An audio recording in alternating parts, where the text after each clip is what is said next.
Hey, Pardon My Take listeners, you can find every episode on Apple Podcasts and Spotify. Prime members can listen ad-free on Amazon Music. On today's Pardon My Take, an extra long Thanksgiving Day special. If you have to work on Friday, we don't have a show coming on Friday. We have Pat Fitzgerald, coach of the Northwestern Wildcats. We have our good friend Mark Titus. We talk college basketball, shoot the shit. Always great to have him on the show. One of our favorite guests. Patient zero for coronavirus in the United States, though. Patient but we zero. We addressed that. He apologizes. Yep, he did everything. So it was great to catch up with him about everything. We bullshitted as well, so it kind of meandered, but it was great. And then we have a little preview of the games on Thursday, a little preview of the games on Sunday. Guys on Chicks, Hot Seat Cool Throne, Pack Show. You've made it to Thanksgiving week. Pardon My Take is always brought to you by our friends at Cash App. If you are going to send money to friends, family, anyone this Thanksgiving, maybe send it to your favorite bartender because they might be going through a bad time.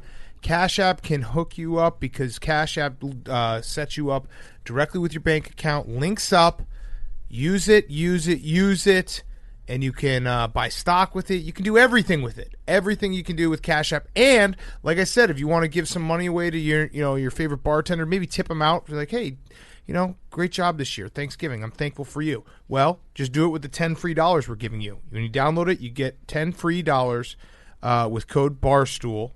$10 free with code BARSTOOL. I'm still paying my bartender. There we go. So you know how we did that with our dog walkers? Yep. And my nanny, yep. Yeah, I still occasionally send some money to the bartender. Keep them going. Like the owners that are still paying their stadium staff. The least you could do. Yes. And so download it right now. Use code BARSTOOL. You get $10 for free, $10 to the ASPCA. Go download it. Download the Cash App from the App Store, Google Play Store today, and get involved with our friends from the Cash App. Okay, let's go.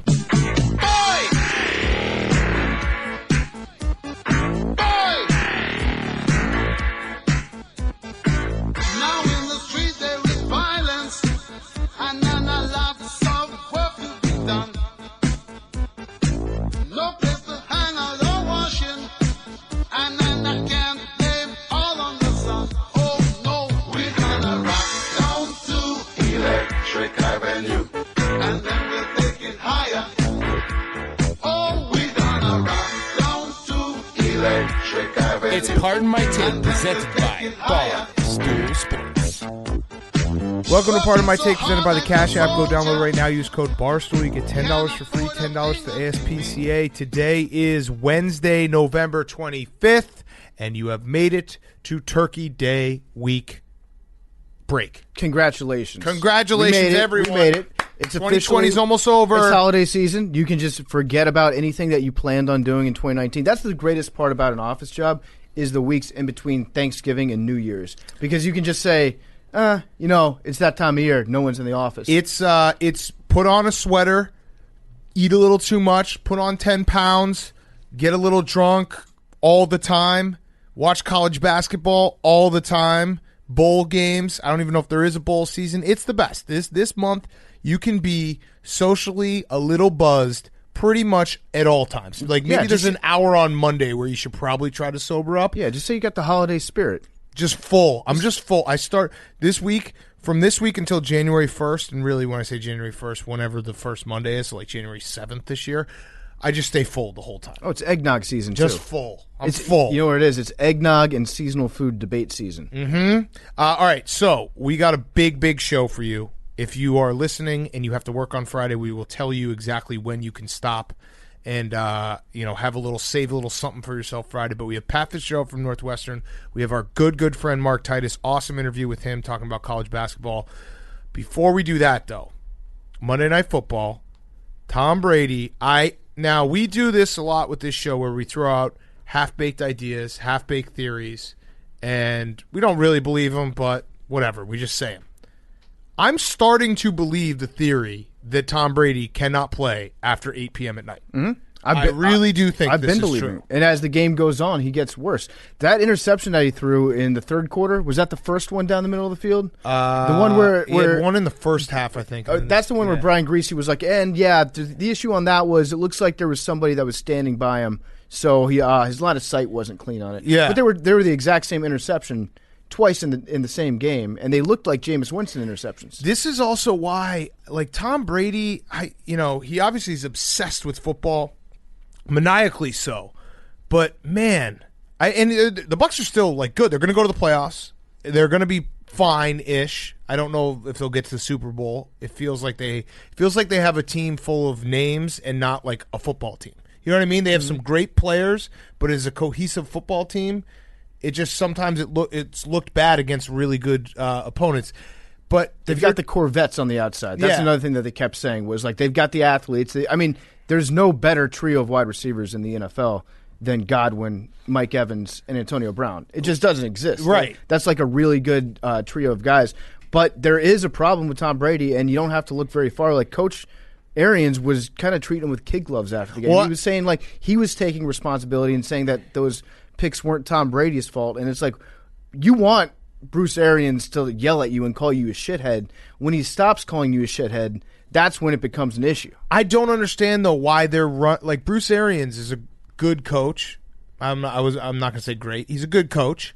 I think the QB whisperer thing is a little overrated. I think we've talked about it, but like it's a little bit easier to be a QB whisperer when you have Peyton Manning, Ben Roethlisberger, Carson Palmer. Like you go down the list, it's like Jameis Winston, high draft pick, like Andrew Luck, high draft picks. When you get the number one guy, Kelly Holcomb, being like, "Oh, QB whisperer, he made Peyton Manning great." Peyton Manning was great. He's had some stinkers, like in his time in Cleveland. He's had some bad guys, but he's had some very good quarterbacks that he coached. So my point though is like, why I don't understand why Tampa Bay isn't playing more to Tom Brady's strengths. And when you say Tom Brady's strengths, he's the greatest of all time at being precise, at like. Oh, you want to make us go 11 plays down the field? Okay, we will fucking kill you by Tom Brady never missing a guy, always making the right throw, always making the right read. Instead of, hey, it's Tom Brady. He's got Mike Evans and Antonio Brown. Let's throw deep. Yeah. What? Like that's never been his game. So why are they doing that? Because that's what Bruce does. I don't think it's that Bruce. Weird. Even when they were in Arizona, you remember the years when Carson Palmer would get hurt and they'd have to dip into like their third and fourth string quarterbacks and just like roll whoever out there. I think it was like.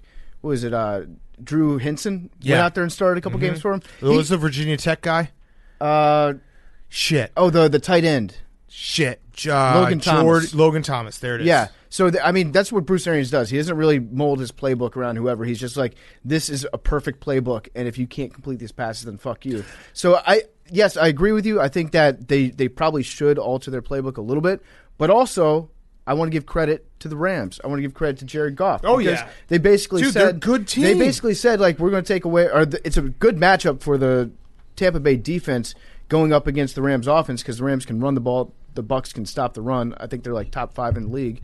And then Jared Goff goes out there and just throws 52 passes. It was awesome. Just lit him up. The Rams had a great game plan. And that was a great game plan by the Rams. Great game plan by Sean McVay. Go ahead, Hank. Drew Stanton. Yeah, yes. Remember he played against us in the kickball game. Yes, never forget. Took it way too seriously. He had a cannon. Drew. You took that game. Not surprisingly. Where do we stand? Way too serious. Where do we stand on the Rams uniforms from last night? The off-white, the parking lot snow-colored uniforms. Meh. Yeah. Not a fan. The Rams are a really good football team. I think I've been talking about the Rams, being a team that I put a future on them to win the Super Bowl like 3 weeks ago. I think they are a matchup problem for a lot of teams. I am just like, do you think Tom Brady at some point, because he's getting graded on the Tom Brady grade, like people are saying, well, he's washed. Well, he's still a really good quarterback, but you expect him to be the greatest of all time. He's not that anymore. Do you think there'll ever be a moment in the next year or two where he's like, maybe I should have just walked off after the Rams Super Bowl? Because he would have, walking off on a Super Bowl is an all-time move. And with 6... Yeah, I just don't think that's in his DNA. Yeah, probably not. You don't get to where you are if you're Tom Brady if you have that attitude. But they're like true. The Bucs. Also, he can point at Peyton Manning and be like, Peyton Manning walked off with the Super Bowl. I'm not Peyton Manning. I kept going back. I kept trying. I kept going back. Yeah. What about? I actually think the play of the game was the field goal at the very end of the first half when they get that long downfield completion. I tweeted about this, but it's amazing because I hadn't really considered it that much earlier. But it's so impressive that they're able to get their entire offensive line to sprint 35 yards down the field get to the line of scrimmage, and then stand totally still. If that were me, if I just like run a 40-yard dash in football pads, my body's like shaking. There's no way that I can. Just the force of my breath is making me bob up and down. And they get to the line, they hold in their puke for about 3 seconds, get set. Get it, yeah. They're able to snap the ball and spike it, and then get a field goal. That's like, to me, it's way more impressive, the act of being able to get those big dudes to be able to do that than it is the actual completion downfield. I agree. And the only other take I had coming from this game is, and I think I'm just saying this is going to be talked about in the media, if the Bucs struggle, they're going to start saying that Antonio Brown, what you get on the field isn't worth what you lose in the locker room. Mm-hmm. Because I don't fully believe that, but I do think there's a point where you might have too many weapons. I think you brought Antonio Brown in too early. I think you can't give him that much time. If you're going to bring a time bomb into your locker room, you bring it in as late as possible so it doesn't detonate in the middle of the season. But yeah, you're right. Like, they do have to spread the ball around a lot because they have so many weapons. But I don't know. I feel like if you have Tom Brady, the whole aspect of why am I not getting as many catches gets a little bit diminished because you kind of have to trust the guy that's won so much. Right. But yeah, they're definitely, if you don't feed Antonio Brown enough, now he will be a problem.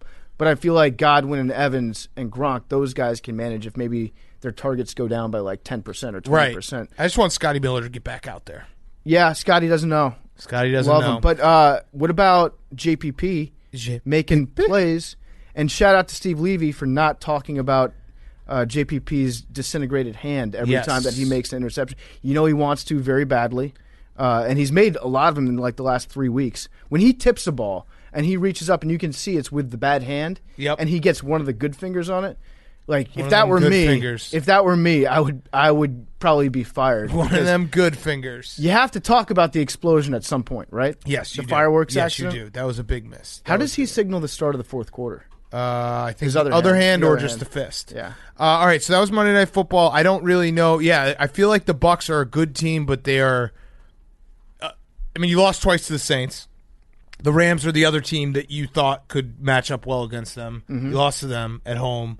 This will be a very interesting game on. Well, we'll get to the Sunday slate after Titus and Fitzgerald, but against the Chiefs, because like the Bucs are now in a spot where they can erase all the doubt by beating the Chiefs, or the doubt can really pile on by losing to the Chiefs and going into the bye week and being like, what are they? And it's in the afternoon. It's when Tom Brady is still lucid at 4:25. Still okay, as long as it doesn't go to overtime. All right, Thanksgiving Day football. I would like to propose that I don't think they're allowing fans in Detroit, but I would love it if they would just put a couple fat guys dressed in pilgrim outfits to fall asleep in the third quarter just to make us feel like there's some normalcy. Yeah, I agree with that. We need a little bit of ambiance in this. Just a couple fat guys just dressed ridiculously, kind of, too many Bud Lights, and they're just half dozing off as the Lions. I feel like the Lions, I can't even get a read on them anymore. Like, if Kenny Golladay is playing, I think maybe they'll win, and if he's not, they'll lose. I don't know. I feel like this team's falling apart. I think they're going to lose no matter what. What's up, Billy? Billy has They haven't won on Thanksgiving the past 3 years in a row. Okay. They haven't won on Thanksgiving the past 3 years in a row. There is something nice, though, that's going to be, you're going to be sitting in the kitchen probably helping make some of the appetizers, put together a cheese plate, pouring yourself a glass of white wine at 10:30, 11:30 in the morning. Mm-hmm. And then you turn on the TV, and the Lions are losing by 17 points. Yeah. Before you have even sat down to eat. I like how that feels, but it would be better if you had at least a couple of those fans in the stands. I actually have a proposal for like Bills Nation and a lot of the teams that are looking like they might make the playoffs, that haven't made the playoffs in a while, maybe even in danger of getting a home playoff game like in Buffalo. Yeah. Bills Mafia, we've talked about how they should let Bills Mafia in. Why don't they should turn, it's no longer New Era Stadium, is it just Buffalo Bills Stadium? They should just turn that field into a bubble right now. Yeah. And be like, we will admit 50,000 Bills fans into the stands as long as you promise not to leave between now and the first week of January. Mm-hmm. And just coexist here. We'll have like a hospital set up in one of the end zones where we can treat you if you do get coronavirus. But at the end of that, month and a half long exposure, we know that everybody will be safe for the playoff game. I think you get 50,000 people right now. You had this idea a while ago. I thought it was just for the parking lot. Just Bills Mafia getting thrown through tables. I thought you had the idea for like SEC. You just have the diehard fans all get together and bubble before the season starts. Yeah, you could have like bubbles in different cities. Yeah. I actually think it could work in Buffalo inside the physical stadium. Absolutely. Make it happen, Buffalo. It would be great. I'll do it with Bills Mafia. I'll do it. I'll go up there and I'll live inside the stadium if you make that happen. Yes, it has to happen. What, Billy? Or incentivize first people to take the vaccine. You get to go to the Bills game as a test. Ooh, what about the Russian vaccine? They're making a cheaper Pfizer vaccine. one. Yeah, they're making a cheaper vaccine. Billy, you have to take that one. The only other thing I had with the Lions game is road favorites are 12-3 on Thanksgiving playing the Lions or Cowboys, and the Texans are the favorite. So, but I don't know. The NFL just feels like that league where the Texans won last week. They beat the Patriots. Everyone's like, ooh, don't forget about Deshaun Watson. And then you remember they kind of suck. Mm-hmm. Also, J.J. Watt, hopefully he gets like player of the game so we can get some awesome quotes from him. Yeah, and also so that he can be eating the turkey on the sidelines. Yes. You know he really wants to do that. Bring back John Madden for this game. Yeah. Can we please get John Madden to roll his turducken Just have him out there? call in. All right, how are you feeling about Washington football Why is team? John Madden Dallas? hidden from the world? Because he's like 100 years old. He's so old, and he doesn't fly. And He hasn't made any public appearance since the he's show has actually- existed. I bet No, you John 4 Madden years doesn't old. have the internet. How old? 84. He's actually on. I'm pretty sure he's on like an NFL like rules committee where they just call him up every now and then. They're like, "Does this feel like football?" He's like, "No," and they're like, "Okay."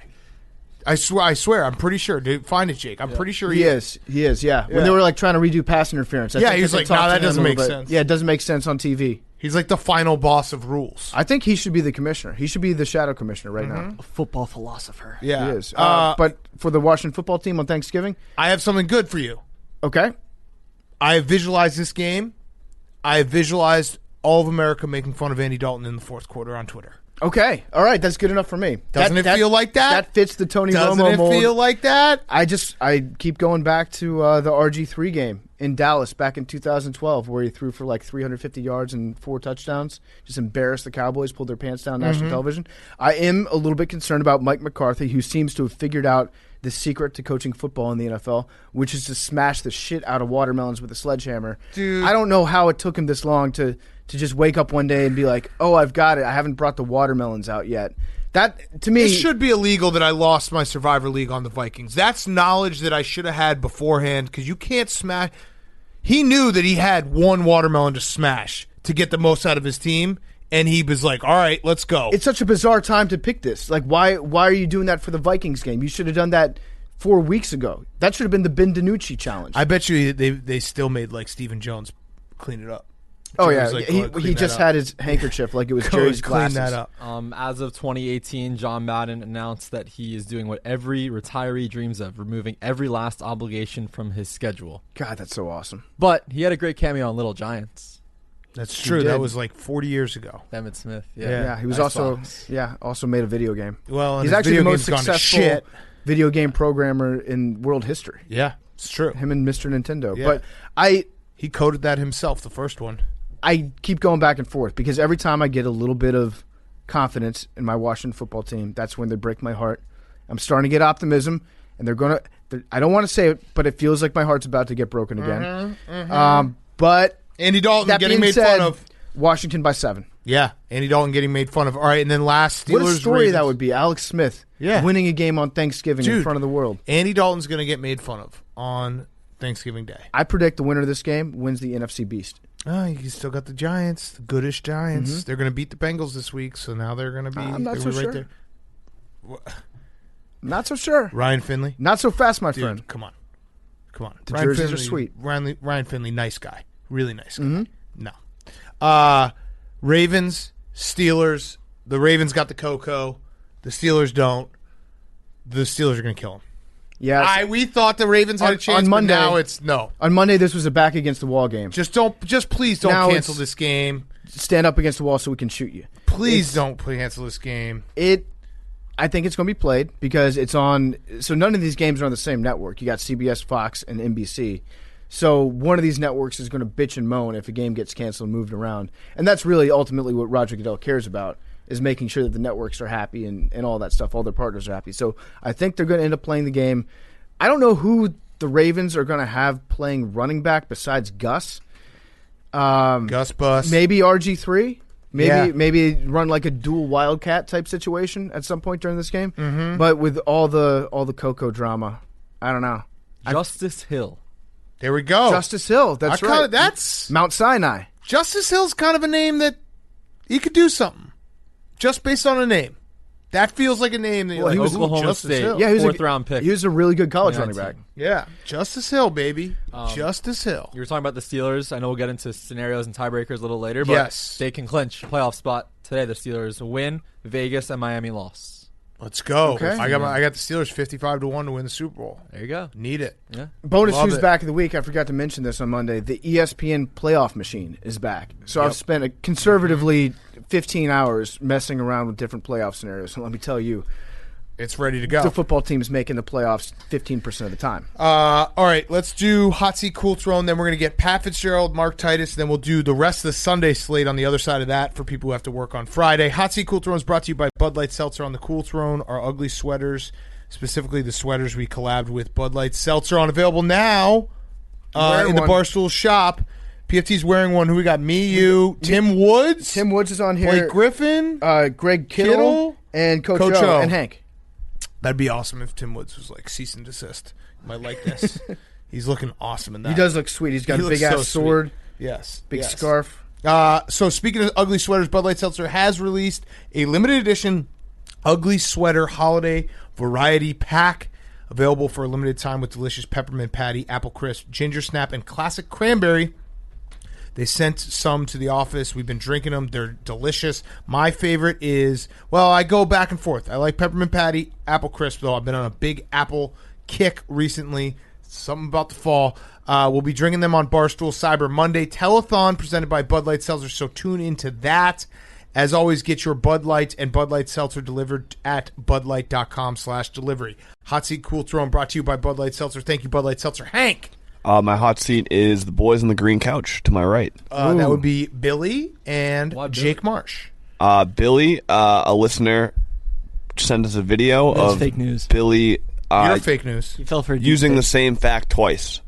So he used the emu fact in the end of September 18th, and then he used the same fact at the end of the show the other day. That's almost on us because that was only 2 months ago, and we No. don't remember it. I don't think it happened. That's. I I mean, think it's a Billy plagiarizing his own facts is just. I should have seen it coming. He's probably been doing it. He is Rick Riley. Yeah, you've lived 21-year-old Rick Rick Riley's Riley. entire career in the span of 2 years. which Who's is Rick Riley? I have no idea. Very Jesus impressive. Christ. Also, Billy, somebody told Been me. on the show a few times, fellow Big J. Yeah, Only once. Someone was suggesting that you get We have some an color entire coordination joke going system. on with your spreadsheet. Yeah. Yeah. Wait, what I think happened? it would help. With the cells in the spreadsheet, I have a better idea for the What? spreadsheet. You should Burn Throw it out. First of all, you should. You know what? You should print it I've out. heard so much about this goddamn spreadsheet. You should I'm print it like, out. done. Wait, whoa. I fought You've heard? accounting Twitter all Sunday, ruined my NFL Sunday. No, I was fighting you ruined accounting your ruined it Twitter. by coming up with a system Billy. that makes football not fun to watch. You literally sat down and you said to you're like, all right, who do you got in this game? You're like, well, I have the Patriots, and then the Texans took a lead, and you're like, well, now I need the Texans. Like it's not fun. There's It's like a choose your own adventure. No. but your story. adventure changes every 2 seconds. Exactly. No, it's not. It's not fun. You had a miserable time watching it. I know. I had a miserable time because all the Gambling accounting for the Twitter. boy without an attention span. All I'm saying is, Yeah. if you want to make people It's take like your Red spreadsheet Zone. seriously, print it out, It's red zone for bets. hand it to us, It just changes all the time. hand it to us in a Crack. hard format, and then put those plastic sheets with a plastic spine on it. You remember those that like make your paper look 10 times better in college? It's such an easy. You should do that with these sheets. I'll too. laminate them. Yep. Yeah, with these sheets, just put the plastic sheets on either side with a plastic spine on the back, and then it feels like an official document. Then we'll take it seriously. Okay. And then You won't do Jake, any of that stuff. so we have limited edition. These are collector items, cereal boxes. Hell yeah. Pardon my flakes. They're going to be on sale Black Friday. Yeah, breakfast soup. If you're watching right now, you can see them, but it's like they're custom. PFT, Big Cat, myself are on the front, and on the back there's a crossword puzzle. Oh, Word search. Sorry, not crossword puzzle. There's a word search with a bunch of names that Can I are see it? Can I see it? relative to the show. Bubba's on there. Billy Football is on there. Coach O. Grit, AWL, Coach O. Just no mention Leroy of Jake. Stella. Jake got frozen out. You guys wow. didn't make these words. We did not make those words. Promise. No, we actually cleared. Yeah, we cleared them all. We were like, make sure Jake's not on there. I thought I was part of the family. I'm sorry, Jake. Flakes for rhymes. I'm sorry. You know what though? There is a secret cake in that word search. Not really. You can, cake No. is in the word search. If you find the bonus cake, then Yep. that means I'm you won. looking at it right now. It's disappointing. I got a really good idea. That is fucked up, Jake. I'll have it fixed. There's a jazz Let's backwards. No, I got an idea. Let's take like 3 boxes and then cross out the FL on flakes and just put a J. Billy's And just trying to get they'll free be limited. cereal. There'll be limited edition, and then whoever gets it. Yeah. There's so a there's it's a all right. cake on there. That's what I'll say. Shake it But off. Sure. But why is the word clutch? Why did that make the cut over me? Yeah, that was That's- someone who doesn't listen to the podcast was like clutch. That is just not a segment at all. No, Larry Six is on there. clutch. And Larry Six is on there. These guys is- like is a sports. king. Clutch. Not me. By the way, Larry Six, people have asked how he's doing. He's big. He's the biggest fucking goldfish Dude, that I've ever seen in my life. He's so chonk. He looks like he ate every other Larry. Maybe we'll have him pick some. He got too Well, big that to was pick games. people are like, why is he doing picks? He's bigger than the net, and it's like it's not like a little goldfish where it's like, oh, whatever. It's like No, he's borderline a shark. Feels like animal abuse when you like trap him into the Right. net. Some things are bigger than sports, and one of those things is Larry. Maybe we'll have Larry do playoffs. Yeah. So we need an updated version of that box. Yeah, that's probably not gonna happen. All right, Probably not happening. Definitely not happening. You're on here in my heart. Thank you. Okay. That's what means most. Yeah. Hank, you're. Oh wait, no, that was both of them. Cool That throw. was. That was PFT. Good job, Hank, thanks. My hot seat is Ryan Russillo, recurring guest of the show. I was alerted to Ryan Russillo's podcast by a couple people. I guess he does a show when he's not doing Part of My Take sometimes. Haven't had the opportunity to check it out, but someone sent me the relevant clip from the show, and he was saying things like, there are some people out there in the media that don't actually know anything about football that keep saying that the Washington football team's pass defense is number 1 in the NFL, and using that as an example as to why they're good, and they're not good. And he yelled. He raised his voice at me and others in the media, saying that we don't watch the games because it's teams that play us that are beating us that stop throwing the ball in the second half. Fair which point. is why our football team Fair point. is number 1 in yards per game and passing. Well, Ryan, you don't watch the game film, Ryan, because we're also number 5 in yards per attempt. How's that for you? Well, that's not a better number 1 stat anymore. Number 5, but also, it's number 5 yards per attempt, Yeah. meaning we're pretty good. Second of all, if you watch the games, you would know that we played a lot of teams that are in the game with us till the into the fourth quarter. So they do still run the ball in the second half, Ryan. We were beating the Cleveland Browns in the second half. Well, they don't throw the ball, close. period. We were close to winning against the Arizona Football Cardinals in the second half, Ryan. We played the Giants, who just stink at passing the ball. So that's not really any indication of whether or not we were falling behind to them. All I'm saying is we're number 5 I think he got in you, yards bro. per attempt. I think he got not you. at all. I Not think at he all. got you. Look at the stats, Ryan. I think he got you. You're taking Ryan's side in this? Well, the going from 1 to 5 when you say we're number 1 hurts. out of 32, Yeah, I know, but that's not number 1. still pretty good. It is good. Still but it's really not good number pass 1. defense. It's not number 1. And then my other hot seat is everybody who's falling asleep at night because The Office is getting taken off Netflix at the end of the No. year. But this is like the 10th time that Netflix has just leaked a report saying that they're threatening to take The Office off. Damn. They basically hold America Well, hostage. they're on the cock. They are on the cock now. They're going to the cock. They pretty much, but this happens all the time. They're like, if we don't get 50,000 new subscribers by the end of the week, we're taking The Office off. Also, quick Baby Braun of the Week alert. Netflix, so Dave Chappelle, I guess, doesn't get royalties from Chappelle's show. Netflix put Chappelle's show on Netflix, and Dave Chappelle complained. It was like, this is kind of bullshit. So Netflix just helped them out and was like, all right, we'll take it down because we have a good relationship with you.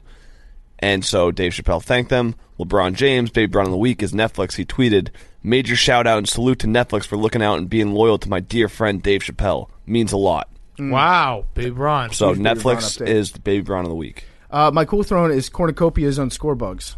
I love this Yes. week. You get the leaves falling, you get the cornucopia, a couple squashes, maybe one turkey on one of the sides.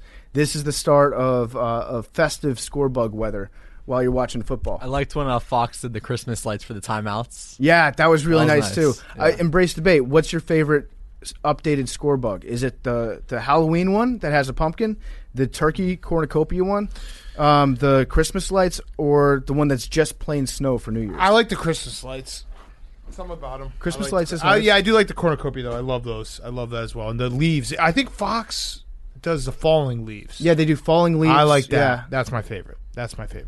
All right, my hot seat is this guy who's Steve O'Rourke? Do you know who that is? Shut up, Steve. He was a guy from Jackass. No. I don't know if he's real or not, He but was the manager of Pink Floyd. what? Oh. No, Well, that's this is a not different it. Steve O'Rourke. Yeah. No, He's a doctor, smart guy, he has a Hall of Fame journalist.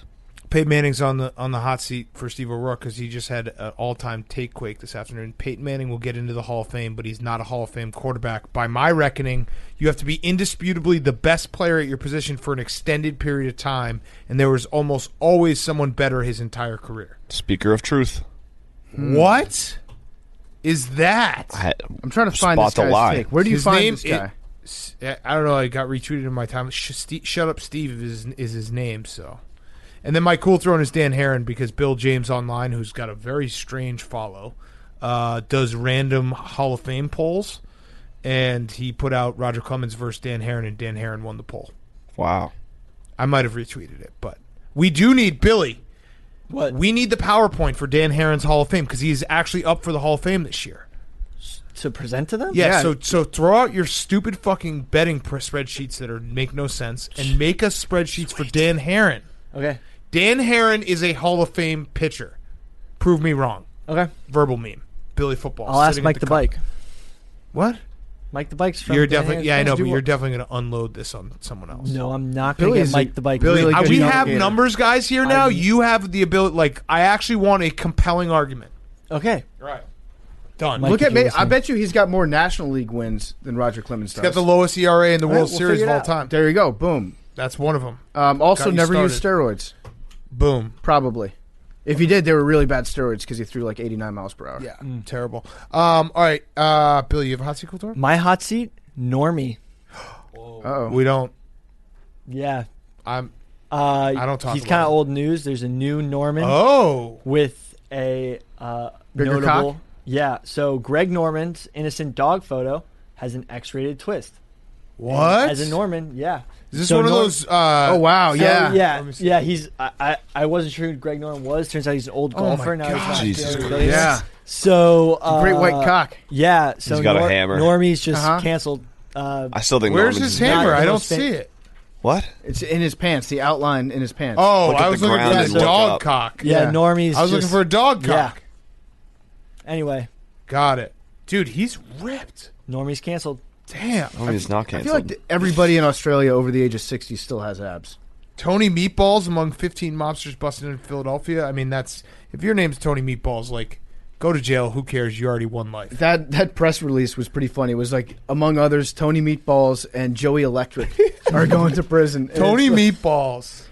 I mean, that's I mean, you're king of the block. I mean, it's incredible. they're cosplayers at this point. Yes, Tony Meatballs. All right, and then you're cool, Throne. I asked Jeff to do that on his Periscope. I was like, "Do you hear the news about He said Tony there's- Meatballs?" And he goes, "We don't talk about that, but it's a tough morning. Yeah. It's a tough morning." He's a fan of the mafia.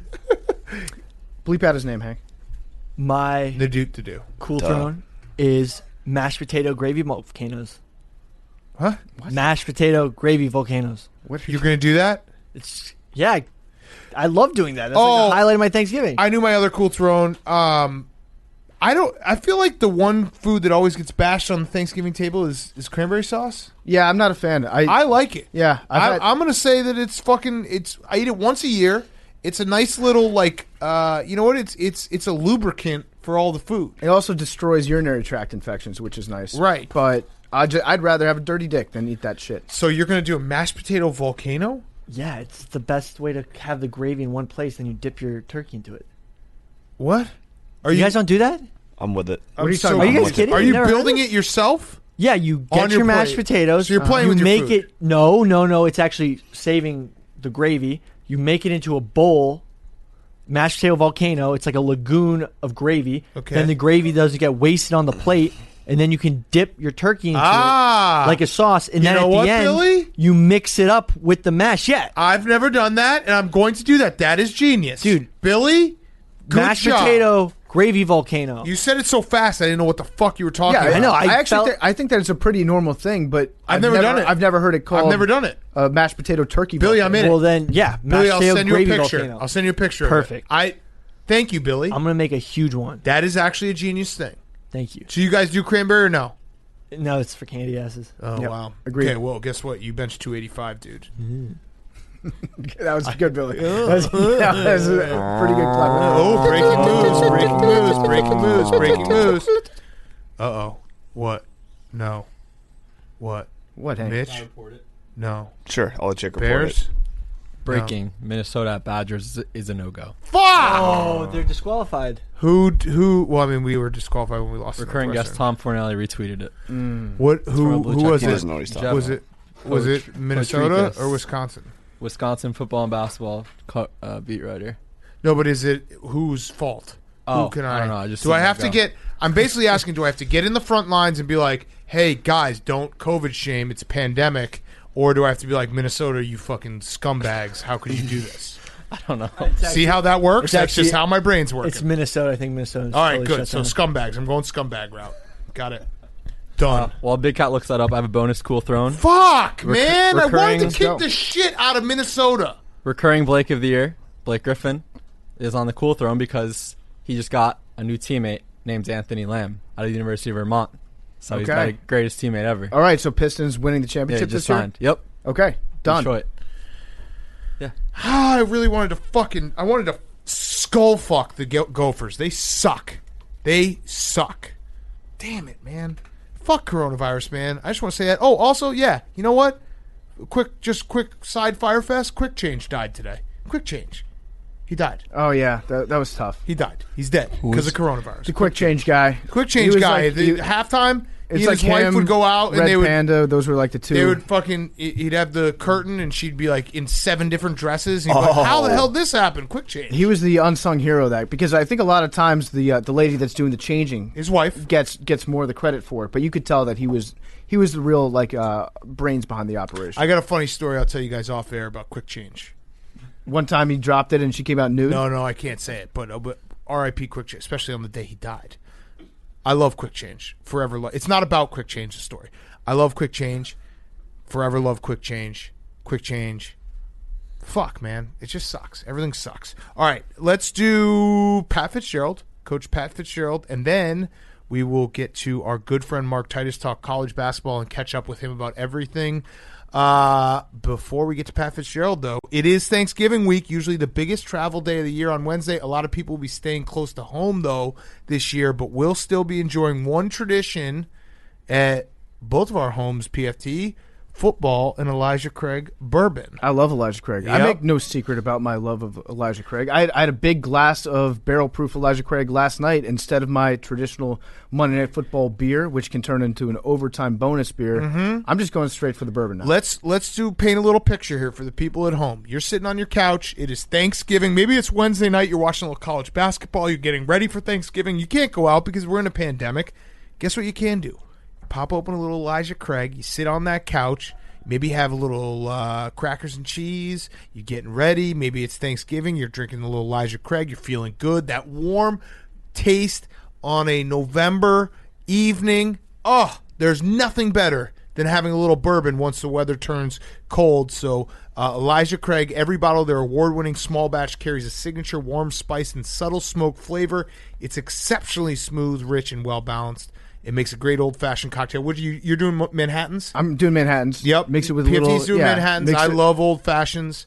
The flavor profile is the perfect complement to the old-fashions' key ingredients, simple syrup and bitters. Pick up a bottle with your Thanksgiving celebration today and discover the greatness within. We love our Elijah Craig. You know what I love? I've discovered this as a little life hack. If you're having a little cocktail before you go out, Yep. instead of reaching for that beer, if you're thinking to yourself, do I have time to finish this beer before I go out and meet up with my friend? Why not just pour yourself a little bit of whiskey? You can A drink it little bit. way faster. And Yep. here's the real secret they don't want you to know about. You don't feel like you're bloated. Yes. It's just a little bit of alcohol, a little bit of liquor, a little bit of liquid, but it makes you feel great and it tastes amazing. It's the perfect drink when you're having a big meal like Thanksgiving dinner when you have do a little Elijah Craig on the rocks, you don't feel like you're getting those extra, bloat going. It's a perfect taste to go with everything on the Thanksgiving plate, and then you stand up and you're not like, oh my God, I'm so full. No. Yeah.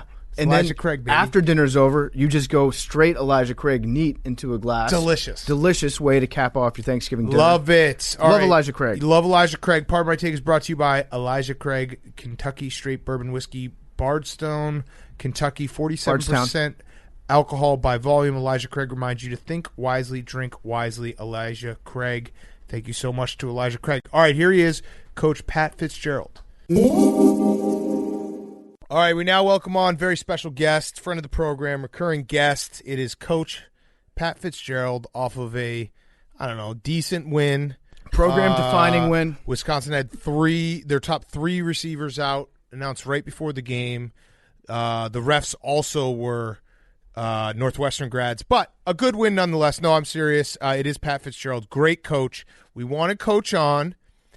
He was going to surprise me on Sunday night and rub it in, but I think you don't realize I actually had a spin zone that you are the most disrespected coach in America. I don't know about that, man, but it's great to be on with you guys. Just trying to be a football guy. That's all I'm trying to do. I love it. All right, so here's my take. Here was my rant, and you can tell me, and you can't go against your own fans, but great game on Saturday. Your defense was phenomenal. That was a full through and through Big Ten. 9 punts in the third quarter. Terrible football to watch, but I loved every second of it. Your fan base afterwards, and it's really more people in the media, were talking about how this was such a huge upset and this huge win. And I have the take that Pat Fitzgerald is a great coach and has a very good program, and people should recognize that. And it's not Northwestern from years and years and years ago. They are a good program that is consistently good, and you are a great coach, and people need to recognize that. So when you win games like that, it's actually kind of to be expected. You guys have been in the mix in the Big Ten West. You won the Big Ten West 2 years ago. Start putting some respect on Pat Fitzgerald's name. Well, I appreciate the rant and the support, but yeah, I mean, we've just got to keep getting better. I mean, you're right. It wasn't a sexy game, but both teams have 2 ridiculous defenses, and I think they played really well. And proud of this group. I think they're very talented. I think this is maybe one of the more talented teams that I've had the privilege to coach top to bottom. And, it's starting to showcase it. We got to still get a lot better as we go here in the last 3 weeks. But it's great to be where we're at. And, we got miles to go, though. Well, yeah, you have miles to go. But, I mean, I think it's possible that you guys could win the Big Ten this year. It's not out of the realm of imagination. Now, obviously, you're taking it one game at a time. So you have Michigan State, then Minnesota, then Illinois. If you have to break glass in case of emergency and bring in one alum to give the best pump-up speech of all time before a game, I know sometimes you've had Mike Greenberg in the locker room. Are you going to go with Greeny, Ravel, or Wilbon, or White somebody Sox else? Dave? Or Rachel Nichols? Or White Sox Dave? White Sox Dave would have some juice now. I mean, he would have some passion behind what he was saying. There'll be some deep thoughts with some of the other Northwestern media mob that are absolutely outstanding. But I think they've all had their turn. They've already been a part of that. They've all done a terrific job. And I know they start to kind of get it a little crazy after we have some big wins. And I hope to continue to make them be completely crazy. And, PFT, I heard you're big into trolls. I heard you like trolling people. So I don't know who told you that. Well, I think maybe if we could do something here with our great Medill School of Journalism, maybe we could have a little offshoot and you'd become the dean of trolls. What do you think about that? Ooh. Yeah, I'm into that. So I was thinking, I don't know if you guys do this at Medill. I know they lost their accreditation, so they probably do. But do they offer like a correspondence course where I could take one class there and then become an alum, a Northwestern alumni, and you bring me into the circle? Either that or I could start up the troll school. I have no problem doing that either. Yeah, I think I would just skip and go right to becoming the dean of the troll school. I think you have a special expertise there that you'd be able to really teach the future journalists of America. I love it. So the game against Wisconsin, and more importantly, the fight in Reese Davis's, the comment that Joey Galloway made, basically talking that Wisconsin isn't sexy, they don't have a lot of athleticism, they have fight in Reese Davis's. As a football coach, when a member of the media says something like that, Do your eyes light up? How, like, did you bring that to your guys, or do your guys hear that anyway? Because it was clear afterwards that you use that as a rallying cry, and I actually think it was unfair that Joey Galloway did that to Wisconsin, and the game is under protest. Well, I don't think you're going to get anything for the protest, okay. Number one. And I know Joey and I know Reese well. They're both great guys. I didn't hear it. I didn't know it. Kyrick McGowan, our wide receiver, sent a kind of a group text to our Unity Council and said, "What's this all about? The Fighting Reese Davises." And so I think it kind of hit like wildfire into our locker room, and our guys had fun with it the next day of practice. And I actually kind of got coached up a little bit by the guys on what they had heard, and so we just ran with it. I don't think it was a rallying cry. I think it was more to have some fun and just enjoy the heck out of it. And we had Reese come on and Zoom bomb the squad on Monday when we went over our players of the game and our highlights for the game. And I think about Zoom bombs. I think about Coach Doug's coming on. I don't think we've lost since Doug's gave us that motivational speech this summer. Oh wow! No, I did did turn the do program. that. You turned it around. Yeah, you brought Northwestern back to eliminate you. I did it to myself. That's tough. I did it to myself. No, but I just always I love the human element of sports and seeing that, and it was very clear that the guys took that personally. And I guess maybe that's where the disrespect of you as a coach comes in, that you probably have to keep the element of, like, we are underdogs. We're not Ohio State. We're not Wisconsin. We're not Michigan. We're not like these big time, larger Big Ten schools. Yeah. Do you, like, if you guys keep going with success, is there an element that you have to find a way to keep that edge of, hey, we're not a traditional powerhouse here? Yeah, well, I think you said it right earlier. We've had really consistent success now, especially over the last 5 years. I think we're making progress to where we want to be in this league. And if you get to that point in this league, then it happens naturally for the national audience and the way people feel. There are quite a few people out there that still remember Northwestern maybe when we had tough records. And last year, I think we took a step back from what people's opinions may be, but you can't ride that roller coaster. I think our guys just had fun with it. They enjoyed the heck out of, something that was maybe a little bit humorous, Joey making fun of Reese, and then our guys grabbed it and ran with it. I love that aspect of it too. And, if anybody's going to, give you a chance for some bulletin board, why not have some fun with it? Yeah. I love it. And I saw a clip of you on the sidelines. I think it was at halftime when you were jogging into the locker room. I think that you're still the biggest dude on the Northwestern sidelines. I think that you could kick all your team's ass. Like, if they came at you one by one, I think you walk out of there the winner. Is there anybody on the team you think could beat you up? No, I think I'd be VH1, man. I'd be a one-hit wonder. I'd get one sucker punch in and I'd run like hell. There's no way I could do that, but had a lot of fun with my man Spanos. You guys like Spanos. Yeah. I like getting in the weight room and getting in there a little bit. We talk some smack to each other, but no, man, my days of all that stuff are stuck in the 90s, and we wore neck rolls back then, so I'd need a lot of padding if I was going to touch any of our guys. Yeah, it's about to be Spanos weather, that's for sure. Do you think that it is an unfair advantage that Northwestern is allowed to have fans at their games? You guys had a packed house on Saturday. The rest of the Big Ten is not allowing fans. Oh, you're beautiful. Yeah, it was great to have fans there. There's no question. I didn't know that COVID was spreading in stadiums. I wasn't aware of that in the Big Ten country because I think it was only parents and family members of our staff. Oh, I thought that was the regular crowd. My bad. Yeah, I knew you were going to go there, but that's okay. That's okay. Everybody's got jokes. Is it that this is actually a real question? Like, do that little joke and then a real question. How hard is it to get your team kind of up in some of these games where you're playing in front of no one and having that level of intensity that you want to reach on game day? Yeah, Blake Gallagher said it this summer, our linebacker 51, who was Big Ten Player of the Week this week. He called it BYOJ, bring your own juice, man. This is going to be a year that you got to bring your own juice. You got to show up ready to go. And, our guys, the home games, I think the home team has a bigger advantage this year because you've only got 74 on the road, and most of those guys are probably in your rotation. Well, it looks like everybody at home's got, like we call it, the juice box. You got a group of guys that are kind of bringing some juice and having some fun. And I definitely think the home teams, at least in Big Ten country, with the small crowds and or no crowds, there'll be no crowd.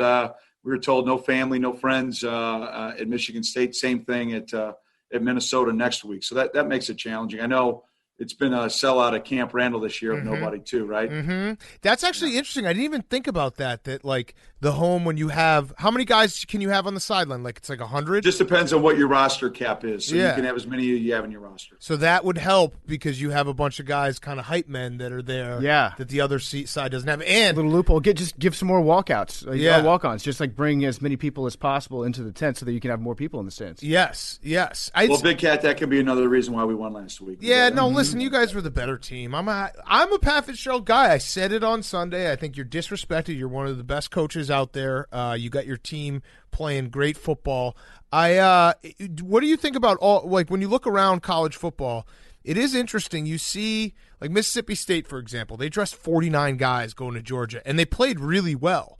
So how, when you have to deal with COVID, or maybe the other side has a couple guys out, how do you deal with that, like game planning and getting ready? Do you say, oh, they're missing these guys, we can change it up, or do you just keep it going and whoever's out there is out there? Well, the way things are right now, no one's reporting in advance who's on their list of being out or in for the game. So it's really in-game adjustments that you've got to look at where things are at and matchups and things of that nature. At this point, we haven't seen what we thought we were going to see on tape and then something different on game day. So far it's been that way. But you think about the NFL, they only dress 46 guys for each game. So, I mean, we did a bunch of research on that, getting ready for the season about how many guys we needed. Some leagues have a cap, like if you're down this amount of linemen, this amount of quarterbacks, they're not going to play the game. The Big Ten chose not to do that, which I thought was a good move. We want to try to play as many games as we can, and we're not limiting based on availability. But we have had some teams that unfortunately have had to cancel. And listen, if I don't say anything else that's funny, but I will say something serious. We're so thankful for our medical providers, that have helped us all get through this, and those that are on the front lines right now helping. I mean, this pandemic is real. It's not going away. And those on the front lines, man, we lift you up. We think about you. We pray for you, and we're very thankful for you. Yeah, well said. And we're happy that Big Ten football is being played, and I can watch 9 punts in a third quarter. Yep. I think that's pretty sexy, man. No, it's hilarious. Listen, I make fun of it from a place of love. When a game gets into a punt fest like that game did, you really are like, all that can change this game is one penalty, one 15-yard penalty, one punt return for not even a punt return for a touchdown. I'm talking like a 15-yard punt return, and the game completely changes. Yeah, no question. It was one of those old school Big Ten games, and we found a way to get it done. But Wisconsin's an outstanding team. Don't Coach do Chris that. Don't do job. that. They'll do a great job. They'll be back. I don't need you to do that. Coach, they'll be back this I week. don't need that. Coach, it's been a while since we've done this segment, but I was in touch with a friend of mine who is a third-grade teacher, Mrs. Joyce. She teaches third grade right outside Austin, Texas, and her class actually had a couple questions for you. So they're pretty simple. You can give them one-word answers if you want. This is from Flynn. Flynn wants to know, Coach Fitzgerald, what's your favorite color? Purple. Do you like coaching offense or defense better? Special teams. Ooh, good answer. Nice answer. And then the last question from Flynn, would you coach the Bears? I'll coach the Cats. I'm happy with the Cats, so thanks very much. Okay. But Flynn also wanted to know, once the season's over and you guys have won a national championship at Northwestern and the Chicago Bears offer you $10 million a year, are you going to accept that offer to coach the Chicago Bears? That's from Flynn. Well, my good friend Matt Nagy is the head football coach of the Bears, so I'm cheering for those guys big time here to get this thing going. We can still make the playoffs. Yeah. We can still make the playoffs, Big Cat. Gotta beat we got the a shot. Packers. I saw it on the screen last night. yeah, in the hunt. You're absolutely We're in the right. hunt. You're saying there's a chance. We got a chance to make it. Okay, so last question from Mrs. Flynn's Mrs. Joyce's first grade class. It was from Timmy. He said, how much is too much money that you would just not be able to turn it down? They're going to turn the season around, man. And Matt's going to win a Super Bowl up there. Yeah, okay. Yep. I like that. I like that answer. All right. Well, Coach, this has been awesome. We appreciate you as always. Stop cheating with the grass. Tell Alex that we say hello. Yes. That we actually have Done. a project for him to maybe Done. get back over 300 pounds on the bench press eventually. Yep. Tell the guys of the team congrats from me. That was a great win. I was very, very – I really do think you guys are a great team this year. And you were saying before we even went on the Zoom that 8-0 is like already done and that you'll see Ohio State. That's what he said. Before we started taping, He was like, all right, we got So Minnesota. I saw the record. Minnesota. Yeah, I saw the recording button go on when I came on, so I'd like you to be able to prove that if you don't mind. That's smart. That's smart. You don't want a Jeffrey Toobin situation. Yeah, good luck. And great win. And you guys are a really good football team. And people need to start respecting Pat Fitzgerald more as a great football coach. We're good, man. I'm more than thankful. Yeah, but appreciate you guys, man. Happy Thanksgiving. Don't eat too much turkey, will you? Oh no, that's not possible. Not even an issue. Yeah. All right. Good luck with. Well, no, you don't need luck. Michigan State, Minnesota, Illinois. You already count those as wins. So yeah, good luck against Ohio State. You guys are the best. Go Cavs. All right. See ya. See you, Coach. That interview with Coach Fittzgerald was brought to you by our good friends at Norton VPN for gamers. They've got a new product out there that you guys should know about, especially if you play video games. If you're playing in the snow or playing games online, don't unhappy your holidays by leaving your gamer accounts exposed. Cyber criminals are targeting gamer accounts right now. They're trying to gain access to your profile. They take over your webcam. They can sell your in-game items. They can spend your virtual currency for real money. So you got to protect all your devices. Be safe, not just your gaming computer. Protect everything from malware and nerf cyber threats that could take over your username and steal your passwords. Norton 360 for Gamers is going to help you out with all that stuff. It's a comprehensive solution that was designed by gamers that provides security for your PC and your devices, a VPN for your online privacy, dark web monitoring for your gamer tags, and more, all with fewer notifications so you don't get distracted during play. They just let you know when there's something that you should be aware of. And nobody can prevent all cybercrime, but Norton 360 for Gamers can help keep you jolly in gaming this holiday season. It's the best sale of the year, and it's happening right now. 30% on your first year at norton.com/gamers. Use promo code PMT. That's norton.com/gamers, promo code PMT. Get 30% off. Sale ends November 30th. And now, Mark Titus. Okay, we now welcome on our very good friend. It is Thanksgiving. We thought, college basketball starting a little later than usual this year. Starts today. We're taping this on Tuesday. Starts today on Wednesday. Who's one of our best friends in the whole world, who knows basketball inside and out? It is Ryan Russillo. Welcome to the show, Ryan. No, it's Mark Titus, one of our best friends. You can find him on Titus and Tate podcast. You can find him on Fox Sports. He was on my TV the other day. He's everywhere. Titus, great to see you. Big Cat, it's been a long road to get back to relevancy, as you've pointed out to me many times over. I want to not make this contentious because I have a feeling the direction we're going to take this, but it's hard not to look back on these last 8 months and think about you taunting the coronavirus gods. Yeah. You saying, I will inject myself if the NCAA tournament gets canceled.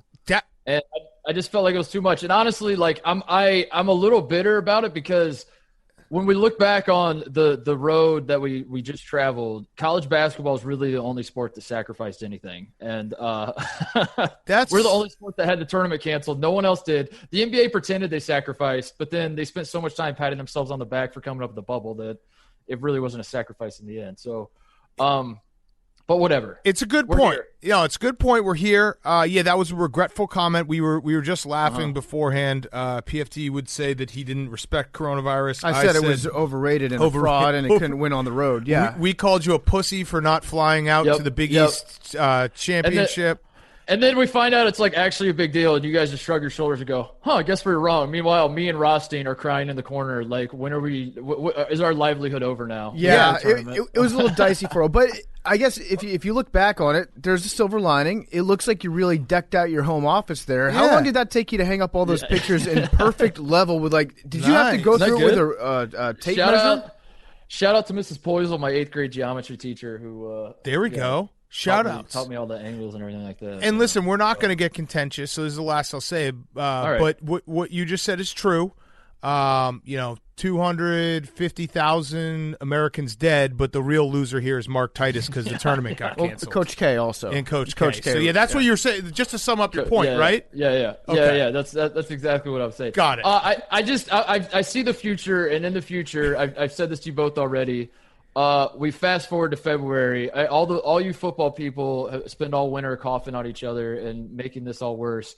And then everyone take stock of the pandemic after the Super Bowl is played, after a national champion is crowned in football, and then we're like, hey, we should probably take this seriously. We should cancel sports, right? Sports aren't that important.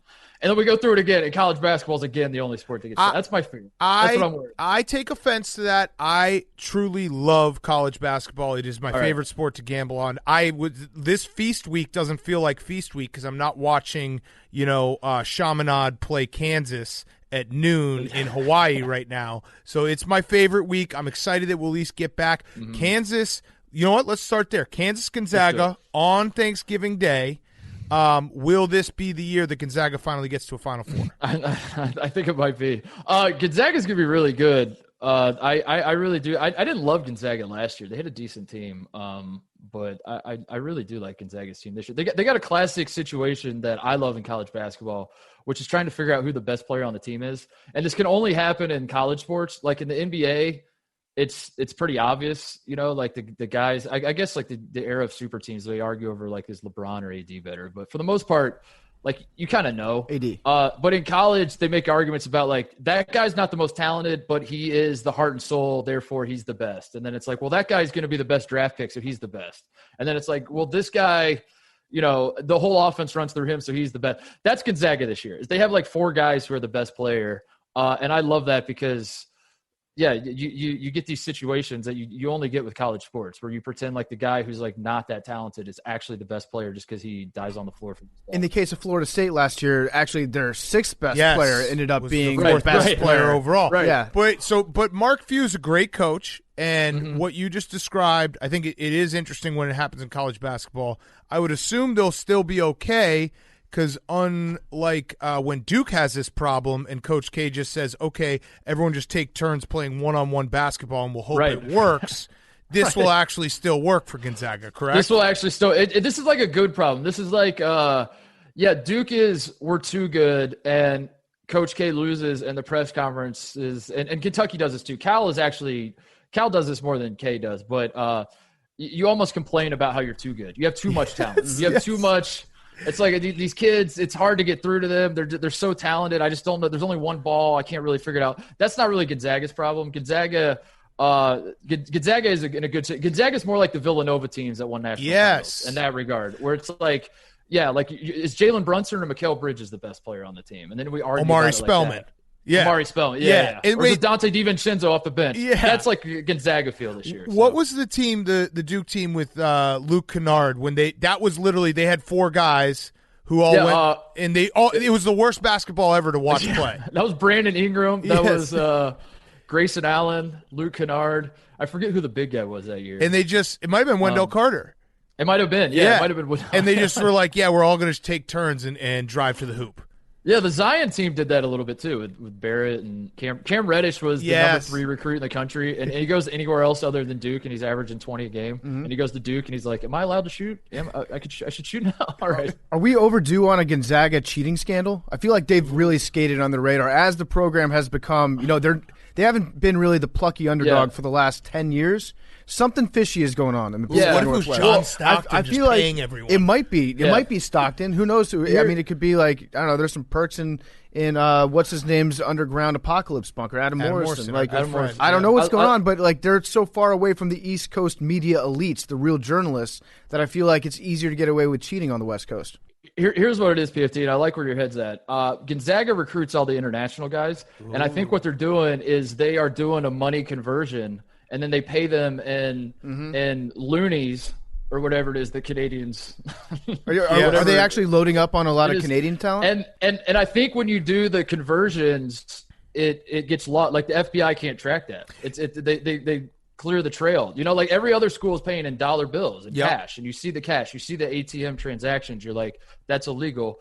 I feel like Gonzaga is getting these international guys, and it's just getting they're muddy in the water. It's better than I'm on it. I famously 3 years ago, I got way too high one night and thought I uncovered a point shaving scheme with St. Mary's because they had a bunch of Australian guys. The Aussies. I was going back in time looking at all their box scores because there was a weird situation where they fouled up 7 like 5 different times to get the over, and I was like, these guys are cheating. We watched like the replay of that, and we were pausing it and be like, I think the coach is looking at the scoreboard right there, isn't he? It's interesting, Mark, because I think that it's not against the law to just like go to a different country and be like, hey, I want to buy like $500,000 worth of your money, but I think it's worth more, so I'll give you $1.5 million American dollars for that because I value it more. Like, although I don't know why you do it with the players that St. Mary's gets. They're basically just like future punters for Bill Belichick that they draft.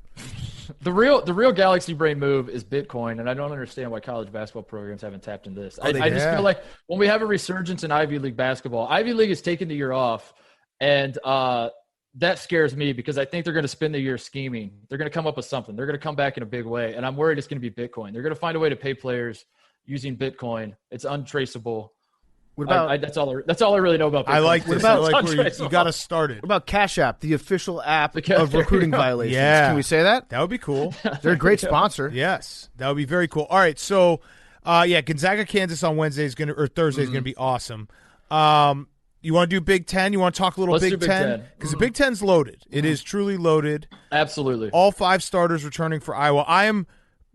We're going to talk about the Big Ten, but just tell me, my plan for early season betting college basketball is just bet on the teams that have all their guys coming back, assuming there hasn't been a lot of practices and everything, right? Yeah, that seems to make a lot of sense. I would agree with that. Yeah, it's going to be an absolute shit show. The practicing and the teams that have delays have to go on hold for 14 days or whatever. So who knows?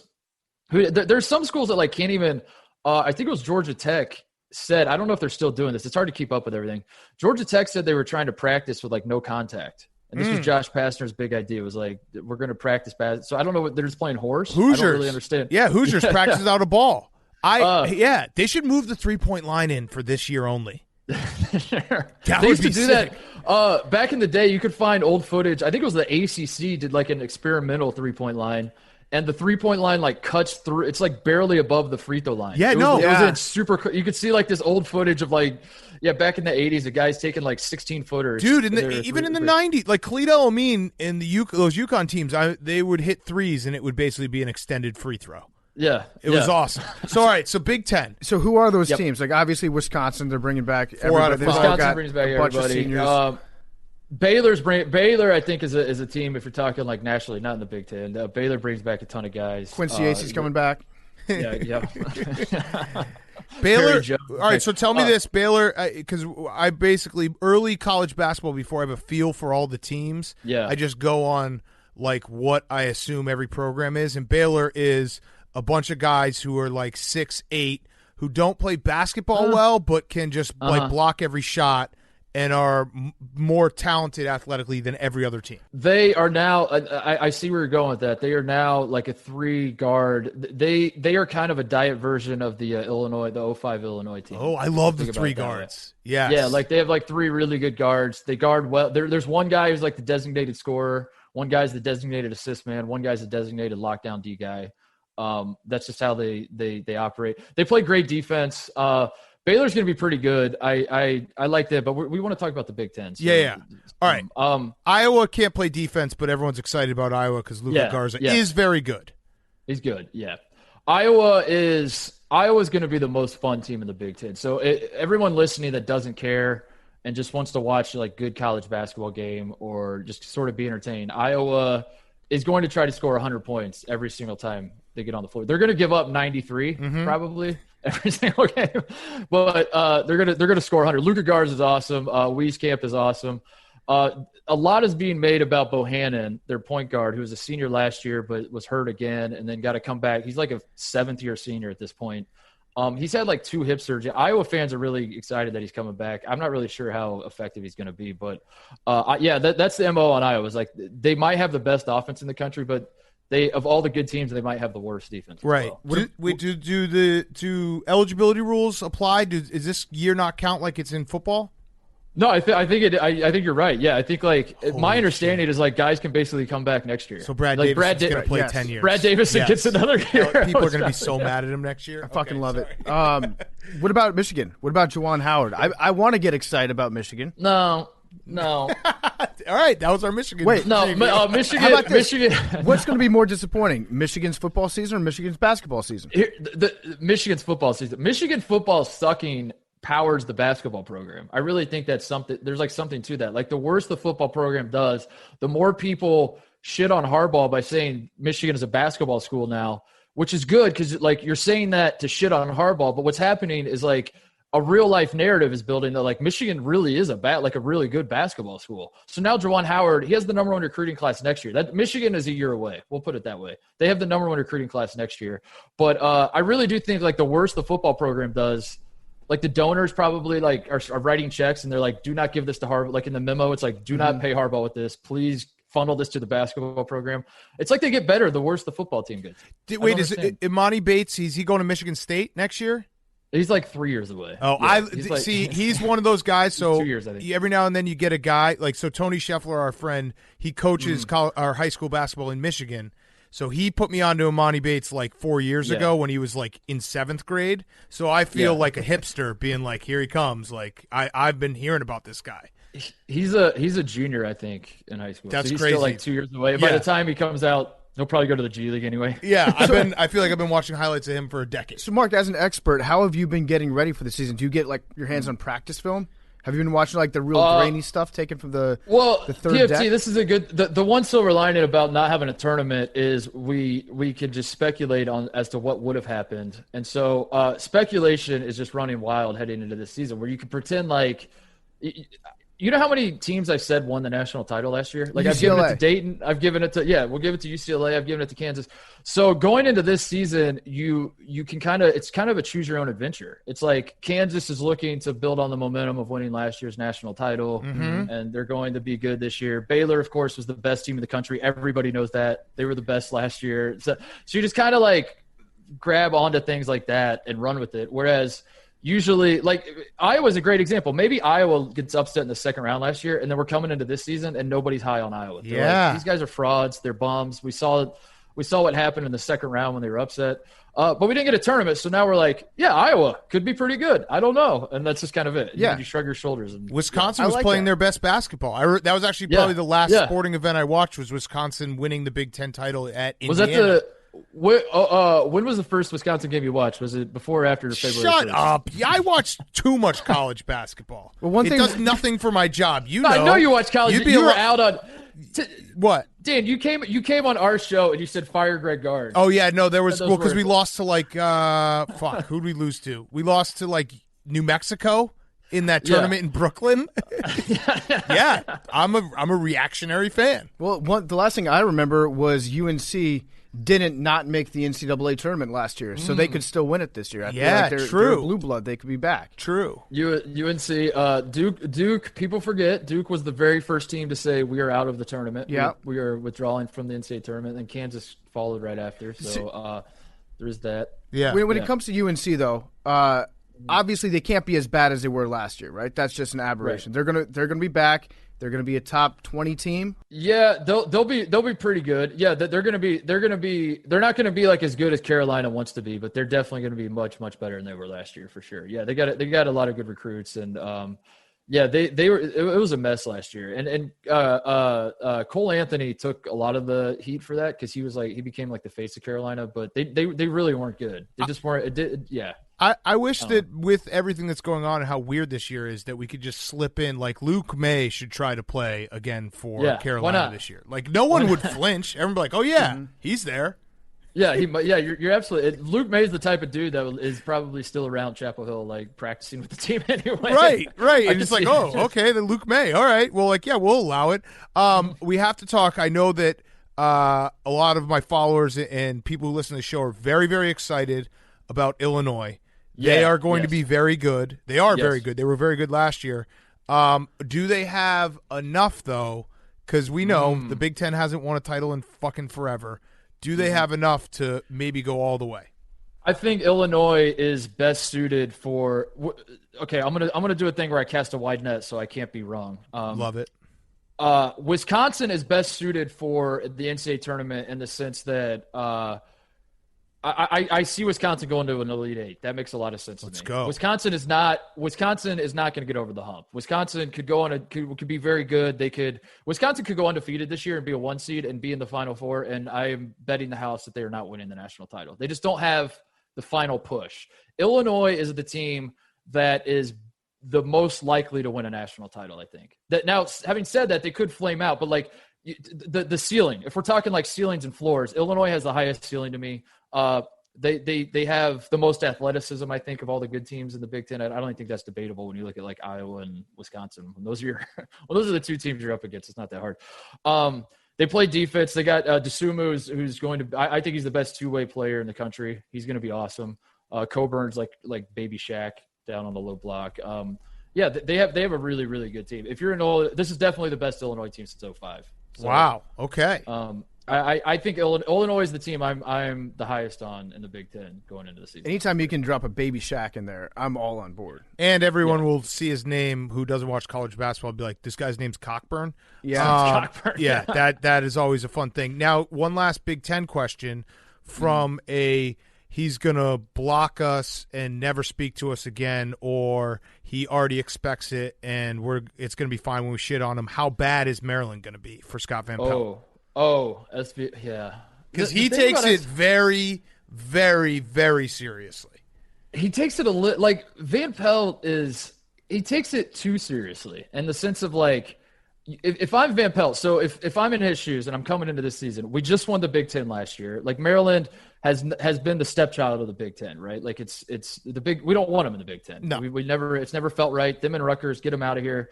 But they finally win. Mark Turgeon was like a wrestling heel down the stretch. He's talking shit to all the other Big Ten coaches and press conferences. And I remember they won at Minnesota, and it was a big win. It kind of like secured the Big Ten title for them. And the very first question was like, "Coach, great win. How do you feel right now?" And he basically used the very first question, he used his time to basically just bitch about how he has to play. He had to travel from Maryland to Minnesota on a weeknight to play a 9 p.m. tip game. He's like, fuck the Big Ten office for doing this to us. Fuck all of you. Like, that was their attitude. So what I'm saying is, if I'm SVP, I just appreciate last year. I'm going into this year and I'm like, I don't care. We did it. We pissed off the entire conference. We won a title. We can relax. But I don't feel like he's going to do that. I feel like he's going to, like, the moment they start losing and you and I start joking about it, he's going to be very upset. Oh, and I think always, yeah. always. And I don't know. I actually appreciate it with him because he just admits it. Like, this is my thing. Like, Maryland hoops is the thing I care about more than anything. I actually think that's a healthy thing to pick one sport, one team, and be like, here's all of my emotional energy. And then not spread it out over multiple sports. And he's like, this is it. If you make fun of Maryland hoops, I will be mad. Even if I smile in your face, I will put you on a list, and I will hate you forever. That's true. That's true. We've traded, Scott Van Pelt and I have traded just sending each other back pictures of, like, Wisconsin's Big Ten ring and Maryland's Big Ten ring because it was a share. And, like, you can just argue about it forever. That's I love that. Yeah, the two of you, like, Wisconsin won the Big Ten because they had an easy schedule down the stretch. They were absolutely dog shit for most of the year. Guys like you were saying, fire the coach. And then they win 8 in a row, and, like, now Wisconsin fans are like, we did it. We're awesome. We bring everyone back. Let's forget that, like, I hated this team for 3/4 of the season. What about Meanwhile, Maryland, like, limps down the stretch. They should have won the Big Ten by, like, 3 games, and they almost choked the whole thing away. But they won it. It's a very weird situation where the two of you are, like, celebrating, but you know in the back of your minds, no, that was not a convincing. No, it was a share. It was a share of a title. Michigan State, Maryland, and Wisconsin. Yeah. What about the best player to come out of the state of Wisconsin possibly ever, Jalen Johnson, right? But would you say the best Wisconsinite of all time? No, what about the West Virginia Pittsnoggle? No, Jordan McCabe, right? What about Tyler Heroes from Wisconsin? Yes, he is. He's a bucket. What is isn't Jordan? Is it Jordan McCabe? Am I saying that? Is that who it is? West Virginia? I don't know. Is he from Wisconsin? He is. Because I remember when we went to see Huggy, they're like, we just got your boy, and they showed me, and he had like an and one mix. Oh, yeah, that's right. Yeah, he was just palming the ball left and right. Yeah, I didn't know I even had a boy, but there we go. Yeah. West Virginia is going to be good. Yes. I know you guys love Huggins as much as I do. They're going to be awesome.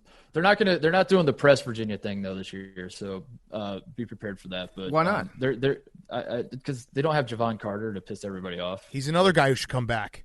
Yeah, he should. Have you been to West Virginia and seen Huggy Bear's setup that he has at practice with the treadmills right next to the court? I think I've just seen you guys talk about it. I think when you guys were there, that was the only time. Yeah, I've never been to a practice there. I've been to the arena on game day. I've seen the game there, but yeah. If you have a minor fuck up in practice, he's like the Joe Judge of college basketball. He'll put you immediately on the treadmill and just stand next to you and watch you run. And it's going like 12 miles an hour. And I've never been intimidated having somebody else watch me run before, like I was when Huggins was watching us do wind sprints just with his arms folded. Like I wanted to puke my guts up for the guy. We did a preseason show for FS1 where we got to interview Huggins, and I've never been so nervous in my life talking to anybody. I because the whole time, like, all you're trying to do, you're not even trying to interview him. You guys know this. You've talked to him. You guys you know him well. I was just trying to, like, I just want him to my goal was that he gets done with the interview and then he turns to his assistant. He's like, I like that guy. Yes. How do I become best friends with him? I want to be best friends with him. Yes. Like, that's what I want. But you're never going to do that. And you also know that, like, the one thing Bob Huggins, if you really love Bob Huggins, you know this about Bob Huggins, is that the last thing that Bob Huggins wants to do is be interviewed by a dipshit like me. Mm-hmm. Yes. So it's like weird. It's a weird thing where it's like, if I really cared about him, I would just not interview him at all. I'd be like, thanks, coach, but I'm going to give you your free time back. Then, that would be the move. Yeah, that's the move. And then he's like, I like that guy. Yeah, punt on the interview just for the satisfaction. Anyway. So can you break Hank's heart real quick and tell him why Duke is going to stink? Duke, because, I mean, Duke, their best player they're bringing back are two white dudes, basically. I mean, I guess Wendell Moore counts, but, like, it's Joey Baker, Matthew Hurt. Like, Duke does not have a great recruiting class. I feel like I'll say this. Coach K was leading the charge to have every team make the NCAA tournament this year. I don't know if you guys saw that. That was like a proposal put out by the ACC coaches, and Coach K threw his weight behind it. Yeah. And I don't think that was a coincidence. I think there was something to that. I think Coach K was like, yeah, these are weird times. We should have everyone make the tournament. And I found the timing of that interesting. Yeah. Add a win. Every game canceled should just be a win on the coach's record. Yeah. Yeah. Yes. It has nothing to do with the fact that I'm trying to run up the score here. And every game I lose during a COVID season should go to my assistant coach. Yes. Yep, absolutely. Yeah, call it the bad back season. We're going to get back to Titus in a second. Before we do, MVMT has some very important words. This is actually, I'm going to call this more of a PSA than an advertisement, because this is the perfect time to go out and get some gifts for the upcoming holiday season. If you buy them right now, you don't have to worry in a couple weeks what you're going to get for your dad, what you're going to get for your aunt, your uncle, all that stuff, because you've already got it picked out from MVMT. A couple years ago, I went out, I got MVMT watches for everybody in my family. It was an easy thing to do, and I had them all set well before the holidays. It was a big load off my mind. Didn't have to worry about what I was going to be doing during the gift-giving season. So between shipping delays and the stress of in-store shopping experiences, there aren't a lot of great options for holiday purchases, but MVMT watches have made gifting easy. They make clean and modern watches. They make blue light glasses and accessories, and getting great quality and style doesn't have to break the bank. They've got a Black Friday sale right now, so you can get ahead of your holiday shopping with the biggest sale of all time. They've got sweet watches. Everyone always says when they catch me wearing a Movement watch, what is that, a $500 watch? Because their watches look that good, but they're just really a fraction of the price. They're durable. They're great quality. They're designed in-house out of their Los Angeles headquarters. I love all the Movement watches. Again, I gave out, I want to say 6 or 7 different Movement watches a couple years ago for the holidays. They were all big hits. Everybody loves them. They wear them all the time. Get a lot of compliments when you're wearing your Movement watch. Check out Movement's biggest sale of the year with fast, free shipping, free returns. Just go to mvmt.com/pardon. That's mvmt.com/pardon. And now, more Mark Titus. What about Rick Pitino? You mentioned this on John Rothstein's show, but I think that there's some truth to it. Rick Pitino wants to delay the start of the season until basically after like the start of the NBA playoffs is the ideal point to start the season for old Rick. Do you think that he actually has a reason for asking for that, or is he just doing it to get his name in the papers? Yeah, that's a great question. I think I actually support his idea if we would have come up with this idea a few months ago. Because again, I see the future. The future is we all look up after the Super Bowl and say, wow, this is getting this pandemic's out of control again. Let's cancel everything and wait for the vaccine's just around the corner. Are we sure we should be playing sports right now? Let's cancel everything. And then the vaccine comes out like April 1st, right after the tournament would have been played. Don't do that. And then every other sport's back. And then, like, I think that's where Pitino's head's at, is like, wait for the vaccine. But I like the idea in theory. I know you're a fan of my proposal, PFT, which is wait to the Final Four is going to be in Indy this year. Not even just because they announced they're playing the whole tournament in one location, but it was scheduled to be in Indianapolis this year anyway. So have the Final Four during Memorial Day weekend, double it up with the Indy 500, and create the greatest.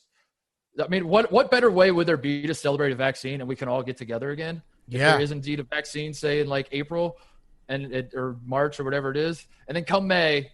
Memorial Day weekend in Indianapolis, everyone descends and we set the city on fire with the Final Four and Indy 500. That's our grit week right there. I hope it happens and we can give all the credit to Dan Dockich for doing that. And Rick Pitino, our the moral heartbeat of America. So we only say nice things about Rick Pitino now, or I personally only say nice things. I don't even know if I told you, but I do have a stalker. You told me. Yeah. You told me he popped back up.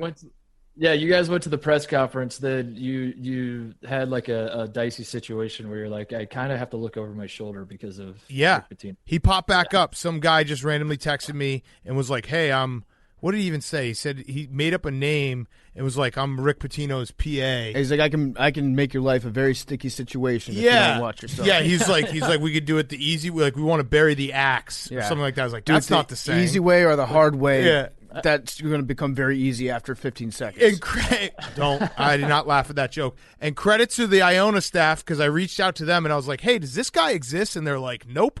So Rick Pitino probably has no idea. It's not his fault. There's just some crazy Rick Pitino fan who every time I say anything about him texts me and is like, you're going to die. But is Rick Pitino, so how's Iona going to be? And do you think, like, what's the timeline for Rick Pitino to be back in major college basketball? Maybe St. John's, I don't know, but how long will it take? Because we need him back in our lives. Yeah, he's going to be back, by the way, because like he's talking about this is his last stop, and he just wanted to. He's excited to retire at Iona and all that kind of stuff. But you guys remember, you were there at his press conferences. How many times did he retire that summer? Yeah. How many interviews did he say where this is my last interview? I'm doing this just for closure. And then 2 days later, he's on Dan Patrick's show. He's like, "This is my last interview, Dan. I'm doing it for closure. I'm retiring. I'll never coach again." So he's saying that at Iona, but he's definitely this is a stepping stone for sure. He's just trying to get his way, and I think the place for him, I'm calling my shot, is going to be Boston College, because Boston College is about to fire their coach. They were going to fire their coach last year, but then COVID hit. They just got a new athletic director. His contract's kind of running up anyway. Boston College is about to be open. And it's a Catholic school. Iona's a Catholic school. Rick Pitino's a Catholic man. It all lines up. Coached at Providence, College, old Big East. Old Big East ties. Boston College has like some, they had the 1979 point shaving scandal. They have a little checker past themselves. So they'll get together and they'll be like, listen, bygones are bygones. You're reformed. We're reformed. Let's get together and give each other another chance. What do you say? I love how your mind's thinking on that one. And thinking back to that press conference, I don't even remember what he was doing in that, like what the purpose of the press conference was. He was just giving a press conference to say, fuck you. To not apologize. Yeah. It was like, I'd like to welcome all the journalists here to tell them to suck my dick. I just know that whenever, and again, I'm not saying anything bad about Rick Pitino. I officially am not. But when you do a press conference at your lawyer's office, never a good sign that's not a good that like things are going well. Do you remember that whole summer he kept invoking his brother-in-law who was killed in the 9/11 attack? And he kept doing it as like a sympathy thing because the dorm at Louisville that the strippers were at that caused the whole thing was named after his brother-in-law. So for some reason he felt like when he would do these, people would ask him like, Rick, you've lied throughout this whole process. You've cheated many times over, and you finally got caught and fired for it. Like, do you want to say you're sorry? And he's like, my brother-in-law died 9/11, and I think and you're like, what does that have to do with it? Well, no, that was the reason why he couldn't be guilty, because never in a million years would he send hookers over to a building that had his dead brother's name on it. So, obviously, you can't even look at him as a suspect in that. And the craziest thing about Rick Pitino, and this will be actually be in defense of Rick Pitino, I mean, he's obviously a phenomenal coach, but he's no crazier than any other major college coach. He just got caught with some of his crazy. This is why Rick Pitino's pissed off about why he was fired. Because like when the dust is settled, and I guess it hasn't completely settled yet, but the FBI whole situation, where if you're not like in the nitty gritty of college basketball, the FBI thing hit and you expected like everybody to be fired, right? Rick Pitino is basically the only name that carries any weight that was fired over all of that. And I think he's bitter about that, and rightfully so. He's looking around. He's like, "What the hell?" Like Sean Miller, Will Wade, hello, like, right? They're still and I got fired, and he's the guy who kind of invented the game too. So he's like, "Why does Will Wade get to keep his job, and I don't get to keep mine?" And I think he's just upset about it, which is why he's definitely going to get a power conference job. Mm-hmm. He's definitely going to like make one last push where he's going to have a good team that's like Final Four good. He's got to go to be at Boston College. He's got to go to a team that is practiced and tried and true at just ignoring scandals because they will go away. Like LSU was just like, yeah, all right, there might be stuff allegedly on tape, but if we just don't talk about it, we'll let him back on campus after a week and a half. And you've said this, Mark, and it is true. Like Rick Pitino got screwed. The NCAA is so hypocritical with everything they do, and the only reason they cared is because the FBI got involved, and the NCAA looks the other way on everything because they have billions of dollars at risk. So if you are Rick Pitino, I think you do have kind of a fair gripe. Be like, yo, this was the deal. You guys looked the other way. I put out a good team. We all make a shitload of money. That's college basketball. Exactly. That is his whole point of view. That's why all of his rhetoric is like, I take full responsibility, but none of this is my fault, which like contradicts the idea of taking full like he says. But it's kind of true. That sort of stuff. But it's kind of true. Yeah. That's where he's coming from. He's like, I don't understand. This is the game. I played the game. We're all playing the same game. Why am I going down for this? I don't understand. I'm very confused.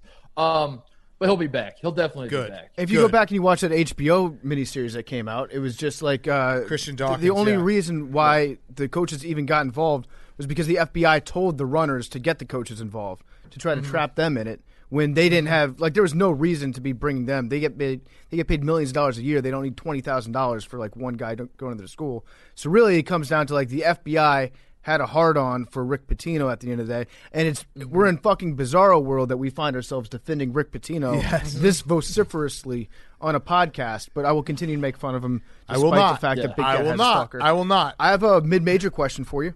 Yep. Sister Jean's still alive. I thought you were going to say, is Creighton going to be good this year? Well, Creighton piss everyone off. Creighton is going to be. Creighton is not going to be good this year. Creighton is going to be great this year. AOC, right? Yes, AOC. AOC is AOC going to make the difference? Or okay, pick one of these two mid majors, Creighton or Loyola with what's his name, Cameron Crutwig, the big guy that can dish it. Yeah. Yeah. Well, if I'm, which team's going to be better between those two? Yeah. It's definitely Creighton. The mid-major to watch out for, the mid-major to get excited about is UConn. They get so mad when you say that. It's awesome. UConn is the only blue blood mid-major we have in college basketball. I think that's what's so unique about them. Xavier. They are simultaneously a blue blood, but also a mid-major. The serious answer, I think Richmond is a team a lot of people are excited about. They play great defense. They bring a lot of guys back. That's the same that's the reason to get excited about them. Don't ask me to name any of those guys. I just say they bring them back, and then you guys not along be like, oh, that sounds good. Yeah. They're going to be pretty good. I think they're the favorites in the A10. Yeah, I don't know who. There are a couple like Southern Conference teams like Furman and UNC Greensboro. People are high on, but whatever. What is UConn going to be good? I fucking love Danny Hurley. I love Danny Hurley. So they got this guy James Bouknight, who is not Kemba Walker, is not Shabazz Napier, but the team is going if the team is going to be good, they're going to have to follow the Kemba Shabazz model of just like give the ball to this guy and everyone get the hell out of the way. So I don't know how good they're going to be, but they're going to be UConn. They're going to feel like UConn. Like if they squeak into the tournament, it's going to feel like UConn because James Bouknight is just going to have to average 30 a game and carry the team on his back, which is going to be awesome. They need if they're going to be truly UConn, then they need a big guy who's like a little limited but has a few huge games, like a Josh Boone. Who's the other guy? Hasheem Thabit was, but Villanueva was on some good teams. Jeff Griffin, no. Jeff Adrian. He was in that line where it's like every now and then they'd have a huge game and be like, oh fuck, this guy's real. Yeah. Who was that on the shit they had? I get the 14 and 11. It's been so long. I get those teams. Was it Oriaki? Was Alex Oriaki one of the guys where he was just like randomly during the NCAA tournament run would have like 3 good plays? Yes. He'd kind of disappear again. Damn. Watch out for them. Yeah. I love Danny Hurley though. I want him to do well because he is so. I actually think we should probably, now that I'm saying this out loud, it might be too late, but maybe for Big East play. Wait, is UConn back in the Big East? Yeah, they are. Yeah, they're back in the Big East East. This year. Yeah. We could do like over, under for the season technical fouls for Danny Hurley. He's good for one every like 3 games. The Dan Hurley move I'm calling. It's not going to happen, but it'd be awesome. Is Sean Miller gets fired at Arizona, and then Dan Hurley gets hired at Arizona. Yeah, then Hurley's at Arizona State and Arizona. Yeah, wow. That's what I have my fingers crossed. It's not going to happen, but all right. So let's do a little Pac-12, and then we'll circle back and finish the ACC. There's another huge news. Just going to skip over Shaka Smart's hair. Oh, well, we talked about Kansas and Baylor, but yeah, Shaka Smart. Yeah, he's got hair. Yeah. Pac-12, do we care? Are they going to be like if we do the traditional stereotypes of the Pac-12? Washington will have 3 lottery picks and win 4 games. Oregon will be really, really good because their coach is awesome. UCLA will have a moment where everyone will be like, "Is UCLA back?" And Arizona will be good and losing the Elite Eight. Yep. Oregon will be good, but Oregon will be good, but in a way that like kind of what you just did without even realizing it, where you don't know anyone's name. You don't even know the coach. Like most people don't even know the coach's name. They just know that Oregon's good. Yeah. Maybe you're lucky if you know Peyton Pritchard was the point guard there, but like no one actually watches them. You just know you're supposed to say they're good, and that seems to be what happens with Oregon. Oregon's going to be good. So Arizona's going to suck. They're going to be really bad. UCLA is going to be good. It's UCLA and Arizona State. I think, in all seriousness, the Pac-12 will be worth watching for. The Pac-12 has been good, but I think they were good last year. But I think this is the first season in a long time. Going into the season, I'm actually excited to watch Pac-12 basketball in a very long time. They have Stanford has a 5-star kid, Zaire Williams, who played with Bronny James and D Wade's son, and was actually the best player on that team. Ooh, on the high school that's team. a fun little stat. Yeah. Yeah. Ooh. So Stanford is going to have like a 5-star that's going to be good. Arizona State's loaded. They got 5 stars, and Remy Martin's back. He's an All-American. UCLA brings their whole team back. They're kind of the Wisconsin of the West Coast, where like they got hot at the end of the year and they won. Almost won the Pac-12. So the Pac-12 is going to be good. Good. Yeah, I'm excited about that. I love the you guys are Mick Cronin guys, right? We love Mick Cronin. Mick Cronin, I feel like you make fun of Mick Cronin a lot, but Cronin, I don't understand how I got this reputation. Mick Cronin, because you're a big Hollywood guy, you're a big West Coast guy, and you lost your roots in Ohio. I just like LeBron James, myself, and Mick Cronin. We're the triumvirate of guys from Ohio that moved to LA, and yeah. I was just trying to find a way to invoke LeBron. That was really it. I mean, you do look good. I actually texted you. I texted Titus totally out of the blue like 2 months ago, and I was like, "Hey, bro, like we don't do this enough with each other as like men, but you're looking good." I appreciate that. You did look good. I saw you. I saw a picture of you on the beach. I was like, dude, you're skinny. The bulimia is doing me well. Yeah. Where are we at on the diet? Bad. Are we flowing? We gave up till January 1st. We threw in the towel. Okay. There's a moment every early November, where I'm like, am I going to try? No. All right. Yeah. And now, like, even Thanksgiving week, I'm like, dude, it's Thanksgiving week. I'm going to eat. What were you saying? I will say, 24. At one point, you said you were going to, like, I'm going to start doing this thing where you work out for an hour and a half. Oh, it's 75 hard. 75 hard is my new thing. It's every day for 75 days straight. If you fuck up, you have to restart. You have to work out for an hour and a half. You have to be on a diet. You have to drink a gallon of water and read 10 pages of a book. Jesus. And then you have to tweet about it and tell everybody that you did. I think that's probably a part of the 75 hard diet, too. Yeah, Nobody does that diet without telling everybody they're doing that diet. Right, and it's one of those things that you find this diet like late at night on a Saturday after watching too many sports and eating ice cream. You're like, all right, tomorrow, 75 hard. I haven't started yet. Because that's actually the hard part. It's so hard I haven't even started it. In all honesty, living in California, it's I don't know. It's hard to find things that have gravy on them. It's the weather's always thoughts and prayers, man. That sucks. Yeah. The weather's always nice, so you kind of feel like you got to be in shape because you're like you can't hide it with sweats. Right. So how much are you benching? Yeah. 286. Oh, that's pretty good. 286. Wow. You're fucking strong. You're a fucking diesel, dude. That's huge. Is that? Yeah. That's really impressive. It's a random big number. For a former college athlete, that's really impressive to be able to bench 286. 286. I couldn't imagine benching even a pound less than that. No. I don't know what I would do. Yeah, you miss your what was that restaurant you took us to? in Columbus where we walked in. Nancy. Where did we go? Did we go to Nancy? Well, we walked in and Titus was like, let's go to this place. It's a great place. Walk in, look to the right, and he's like, oh, yeah, there's a framed picture of me here. Totally coincidental.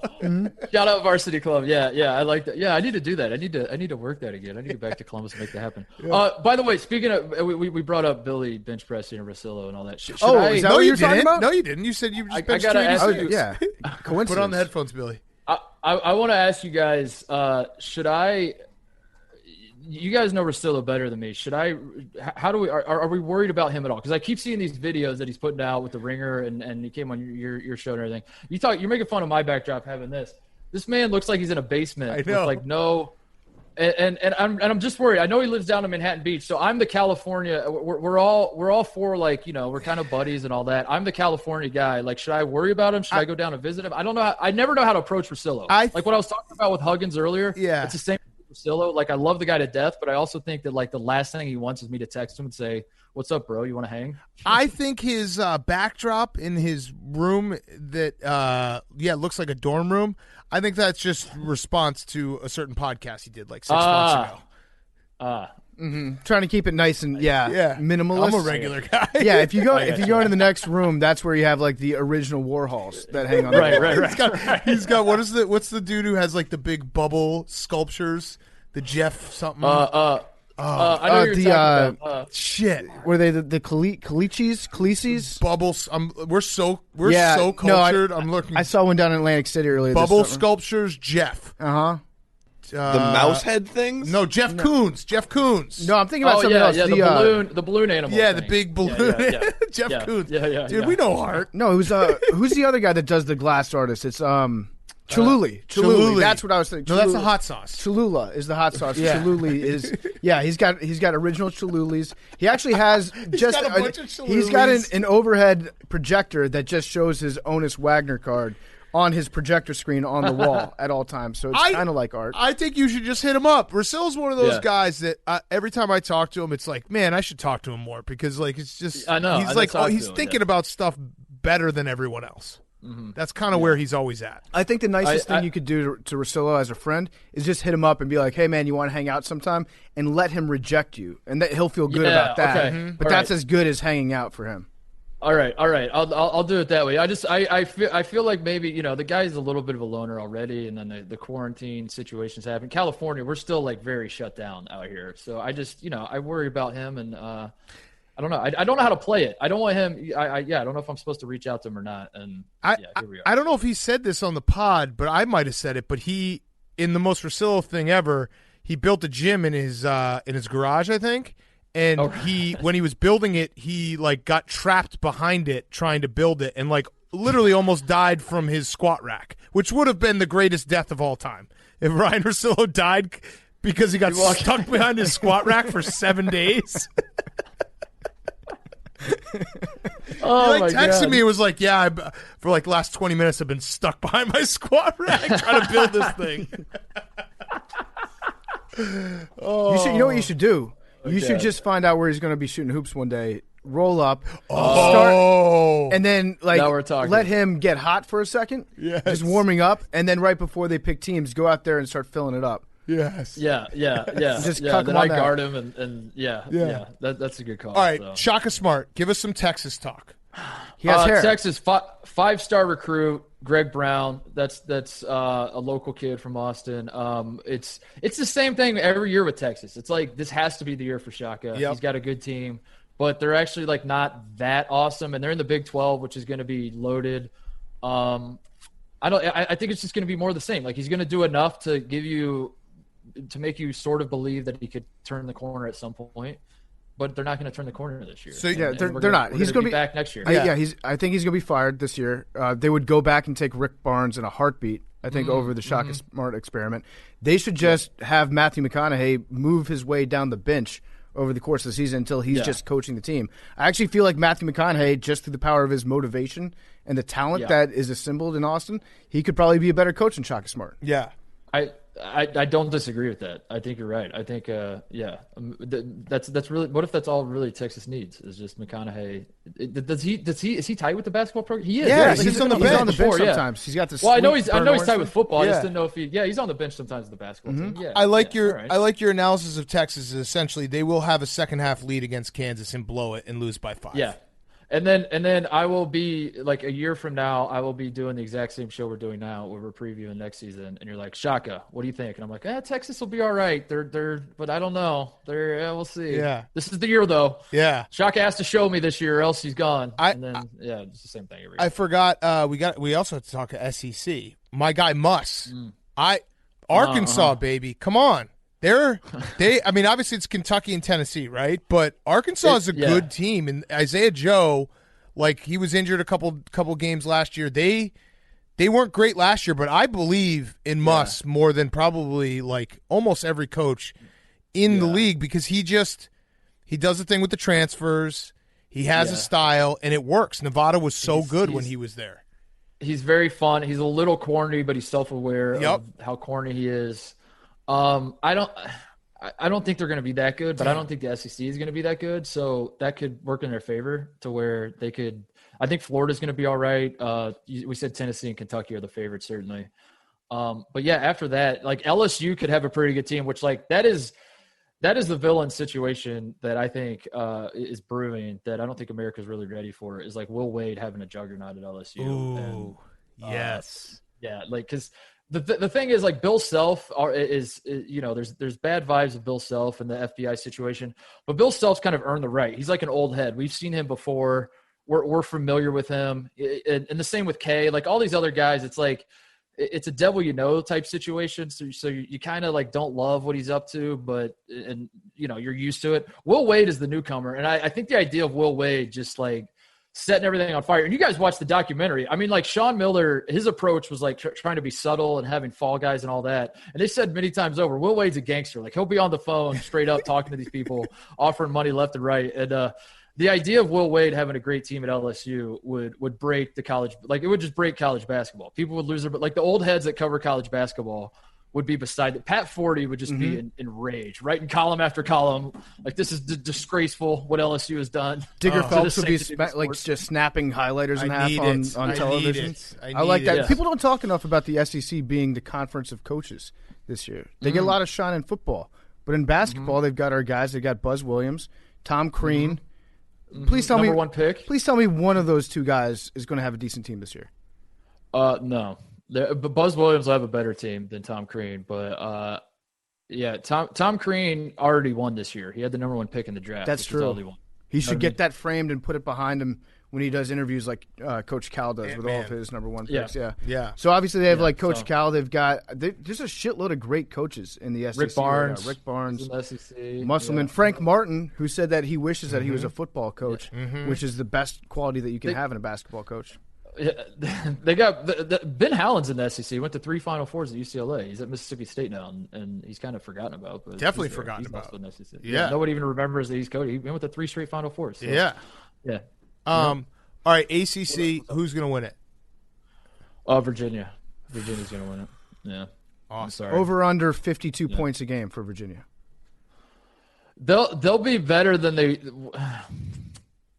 That's a great question. They'll be better than they were last year offensively, but they're not gonna. It's gonna be the same old with Virginia. But that's why they're gonna win it. They're Duke is too young and too Dukey. Like Duke doesn't even win the ACC anymore anyway. They haven't won it in 10 years. It's true.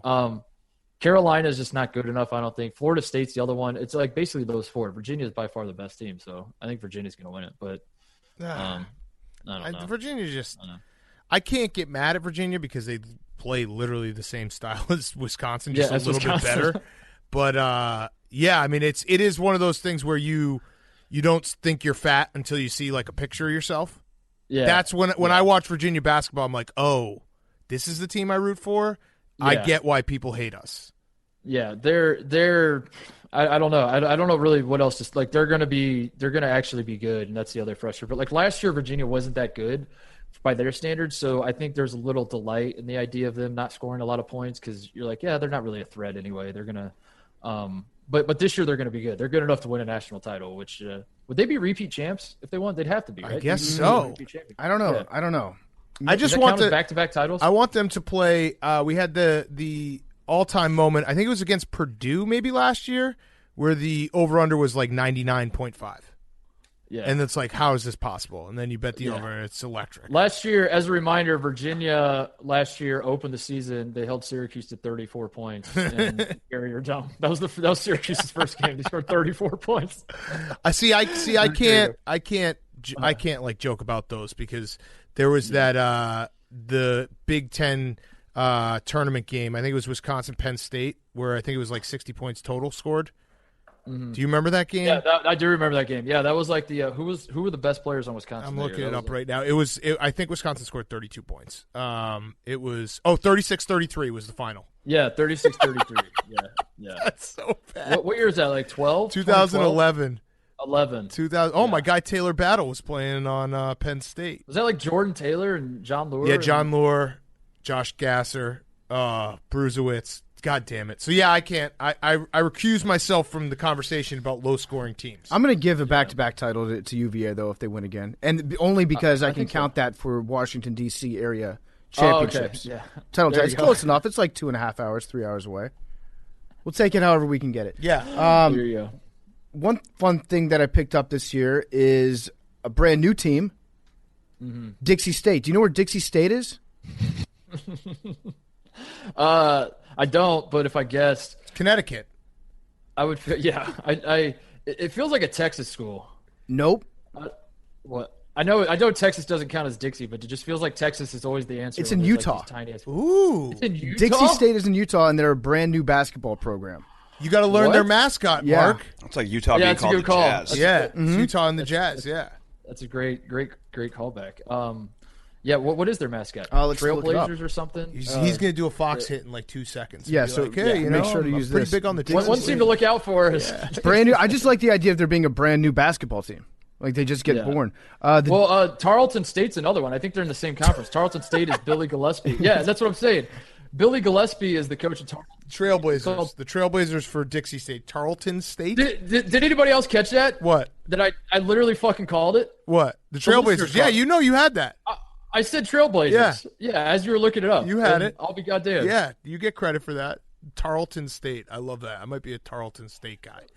Billy Gillespie. What a joke he is. All right, the final question is brought to you by Cross Country Mortgage, America's crazy good mortgage company. Go to ccmlens.com/take to learn more about your future home buying experience or refinancing needs, equal housing opportunity. Any last big things I'm thinking about? Like, you want to give us a champion? A champion to win it all. Coronavirus.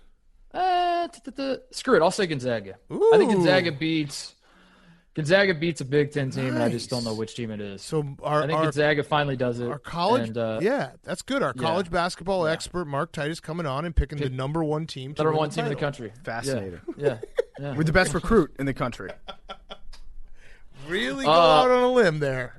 Who's a dark horse? I'll pick a team that's unranked. Ooh. That'll be. Let me see. If I had to pick an unranked team, who am I picking? I like this. Shit. None of them. UConn. Go UConn. Yeah. Maybe that's what's going to happen. Maybe it's like this is a weird season. This is going to be the dumbest season ever. Like games are getting canceled left and right. It is an absolute shit show. And I feel like maybe we get the tournament. Just chaos is going to reign supreme, and it just feels like a UConn. That's when UConn wins. Mm-hmm. That's when UConn is at their best. Is when chaos is thriving, and maybe that's what happens. This year. It's also good for all the players that are really good in practice but can't score in games when their fans there. Like this would have been your year to be. You probably would have won Player of the Year this year, Mark. You're absolutely right. I would have been. Yeah. Oh, actually, that reminds me. Before we let you go, one last question. Remind us again who was on your AAU team. What? No, I forgot. People want to know. Do you want to talk about the Cavs season this year too, and how I'm a diehard Cavs fan, and what did whoops. Whoops. Hey, how in all seriousness, Big Cat, how worried are you about LeBron getting 6? With modern medicine and the HGH he's doing, I'm very worried. Yeah. Mm-hmm. Yeah. And also stacking the teams and all that stuff. Yeah. So skirting the salary cap, basically cheating. Yeah, with cheating, I think he could get 6. All right. He's gonna. whatever. Baby Braun, he might Baby Braun himself. He has a resurgence year. We're big on the Baby Brauns these days because he just every good player, he's like, that reminds me of myself. He just adopts them, yeah. DK Metcalf, Baby Braun. Yeah. DK Metcalf how many beat the shit out of LeBron James. The other question I have, how many guys you got working on the show now? I feel like I haven't met a lot. We got of the 6 new guys, people in the Jake. studio right 6. now. Yeah. Jake and Billy. Billy's been looking That's at his what phone, researching obelisks for the last hour. I only knew Jake as like the faux Rovell, Yeah. the fake Rovell, and I just I didn't know he's a college basketball. He's guy. a full college time. basketball podcaster. He's got a show called Bench Mob. That's what. Yeah. You should that's go how on he the found out, No, it's yeah. called You should B-Mob. go. No, the Bench Mob. We're Bench Mob guys. You should go on the Bench Mob podcast. Yeah, I'm buying Jake Marsh stock. Yes. I We would love didn't to have know you this on about more. him, so. Yeah. Yeah, I would love to come on. Are they treating you well, Jake? I don't want you Yes. to get Jake, shoehorned you as fucking say a. that we're treating you Yeah. Pat and PFC have done a lot for me. No, Jake right, is Jake. Jake is like the perfect rising star in the college basketball and media business. He's a Syracuse Yeah. grad from the journalism That's school. great. I love it. Did play-by-play for Vermont for 2 years. Made his bones there. Now is calling Jenga. And Jake, No, there's some context to it. Jake, when is your contract up? When can I hire you? All right, cut his line. Ooh. Hey, I cut his line. if you know anyone that needs someone to call games, Ooh. freelance. We need- Yeah, we we gotta need get you him to on Yeah, spread- games. let's put that out there into the universe. Yes. Once again, we'll say it. Jake is looking to be a play-by-play voice of any basketball. Oh, we should. Billy, what Jake, are you you should doing? call a game, and I'll do. I'm trying to call some games too. I'm trying to be the color commentator. Let's do it. So let's do it. You and I, have let's do a you have the broadcast plugs bit. at Fox. Let's figure it out. Yeah, we'll get Fox to do it. We'll do some some Big Sky conference. Oh, you guys should do Dixie State versus together. Yeah. Tarleton versus State. Tarleton. I'm there. Versus Tarleton. Are you going to any of these tournaments? Yeah. So next week I'll be in Maui, North Carolina, and I'm flying out Friday. I'll be in Asheville all week. We got to get tested every day, all that kind of stuff. So it'll actually be a good tournament. It's not going to be, it's not going to be the same. Not in Maui, not in the soft rims and the vibe of right. Maui, They should but still Carolina's in it. Nice. Indiana's in it. Texas, Providence. You guys love Ed Cooley. Yeah. I forget Davidson's in it. UNLV. I'm forgetting one, but yeah, it's a pretty good They field. should so I'll be still there. they should let the coaches still wear the Hawaiian shirts. That's Yeah, the I nicest think part of so. Maui. Just Yeah. I don't care that it's in North Carolina. Just Oh, that's what I'm wearing. tropical. All the coverage we're doing there, I'm wearing my Hawaiian shirts and sunglasses and just pretending I'm in Hawaii. Just promise me, because this will happen within, I would say, next 3 years, Barstool will have a Feast Week tournament. So you'll have to come to that. You'll have to. I will definitely come. Where would it be? It'll probably be in Where the would you middle guys- of like Ohio or something. Are we on the So it'll be call? perfect. Yeah, no, Jake will be on the call. No, you gotta. it should be you gotta Upper find Peninsula, like a, Michigan. Yeah. Get like the, You gotta the find like a cheapest resort up there. Caribbean, cash poor Caribbean country that you can like just like that would be excited to have you. Like that's Should do like, on the like island Val- that had the Fire Fest. No, I think it's funnier if we Yeah, do the it. Fire Yeah, we'll Fest. take over that island. We'll set up tents. Yeah. I think it's funnier if we find a small gym in Indiana or Ohio, and we just yeah. totally treat it to like as biased as you can get, where it's like, all right, the tournament is West Virginia and the worst 7 teams we can find, and West Virginia just gets like 9 wins, and we just have them play back to back to back to back, and Huggy, all of a sudden you look up, it's November 24th, and West Virginia is 12-0. You should do it. You do it in an Indiana high school gym, and then you Yes. win favor with all the Indiana people because they just love that you're doing the Hoosier hysteria. They should do that for the tournament. Why aren't we playing know. a couple games there? I know. I think it's too I know. small. I think it's like 10 It's 10 too feet small. smaller. The courts are shorter, but they have enough leeway. My dad was an athlete. My dad, his entire life was a high school athletic director, and I'm telling you, he's retired now. But if my dad was still an athletic director, the moment they make that announcement, my dad is getting on the phone with the school board saying, "We got to knock our gym down." Wait, so are you telling me that scene in Hoosiers was full of shit when they measured the No, court? Like some of the hoop. some of the courts in Hoosiers, Yeah. like some of the Yeah. courts in Indiana are not actually the same length. No. It was- It's yeah. high school to college. High school to college Like- is different. Okay, You're both right. Oh, yeah, because it wasn't the hoop Butler. is still 10 feet. well, yeah, that's but of course I the- remember the hoop being 10 feet, Yeah. but like But the length of the court, is the college court is 10 feet longer than an Indiana high school court. So Hoosiers was kind of lying to you. Yeah, it was a little That's misleading. bullshit. It was, I it was re- not a I'm documentary. gonna kill Gene Wait, Hackman. you're on the side of Hoosiers is kind of overrated, right? Oh, come on. No. Oh. Absolutely not. Shit. Are you crazy? I rewatched it during quarantine, and No, it hurt it's not. my soul. No. That in the program, I watched those 2 movies, and I was like, No. oh, not as good as I No. remember. No, Hoosiers is overrated in the same way Seinfeld is unfunny, and it's because every other sports movie that's come after it has tried to recreate Hoosiers. So now when you go back and rewatch it, I like Hoosiers. I'm saying I watched it back, and I was like, it might not have been like when anyone would ask you, "What's your favorite sports movie?" I'd always say like Hoosiers. Yeah, like the Model T is not a great car in 2020 either, Dan. Okay, but, like, all right, we have fair, to respect fair, its place fair. in history that it invented an entire fucking genre of movie, which is like the underdog, sappy. I think it's the last scene that bothered me because they just didn't guard. Yeah, they didn't. It was like a righty, and they just shaded him left. You just don't like Hickory style play. You made that clear. You don't like Virginia. You don't like Hickory playing stall ball. You wanted Hickory to shoot 3 and D. Shoot 3. What was that movie where it was the guy and the girl playing pickup outside, and it had the most preposterous one-on-one scene of all time? You guys know what I'm talking about, right? Are you talking Love and Basketball? Yeah, Love and Basketball. Yeah, Big Cat's mad because the basketball scene in Hoosiers doesn't match up to it was poorly coached at the very. No, I watched Hoosiers the whole time, and I was like, could you imagine if you could just put Steph Curry in 1950s Indiana? He's just they would actually burn him at the cross. They'd be like, well, maybe for now we're getting other shit. They would be like, he's a witch. Yeah. You watch the Bob Cousy highlights, and you hear about how great of a player Bob Cousy was, and you see his highlights, and he dribbles behind his back once. Yeah, and everyone just falls on the ground. Oh my God. They start shaking. Yeah. All right. Well, Mark, thank you as always. It's been fun. Yeah. Everyone, go listen to Titus and Tate. See him on Fox Sports. You also have a podcast with our friend Charlotte Wilder. You're everywhere, dude. It's going well. I enjoy Fox. Fox is treating me well. We launched in all seriousness, I came on. When was the last time I was on here? Right after the tournament was canceled, you guys just basically patted me on the back and said it's not your fault. It's gonna be okay. So we launched the podcast right before a season was we had the season we did, and I was really down on the dumps, but everything's going well now, and we're back. So it's good. Everything's going great at Fox. I'm happy. I'm living a California lifestyle. I don't see the last thing I have to report, Dan, is the California teens are non-existent right now. Coronavirus has. I think this might be a journalistic. An assignment for Billy or something. Bring Billy out here to bench with Russillo, and then find out what happened to the California teens, because they're nowhere to be found. I drive around and they're nowhere. They're done. I think they're all in the Sway House. California teens. Yeah. It's all the TikTokers. The TikTok houses have taken them all up, got them off the streets. I'm telling you, I live kind of close to the beach, and there used to be a ton of them just hanging out and skateboarding and shit. I don't know where they are. I don't know what happened to them, but COVID has done a number on them, and they're nowhere to be found. And I find that interesting. So that's the report from out here. They got rounded up by a bunch of the Pizzagate people. Got them. Yeah. Yes. All right, Titus. Thanks so much, man. All right. Happy college basketball's back. Talk to you later. Mark Titus was brought to you by the National Highway Traffic Safety Administration, or NHTSA for short. It's click it or ticket season. Be safe out there. We want all the AWLs to make it through this holiday season safe and sound. From November 16th through the 19th, state and law enforcement agencies across the nation are stepping up their enforcement efforts for motorists who aren't wearing their seatbelts. Doesn't matter if you're not going very far. Doesn't matter if you're in a rush.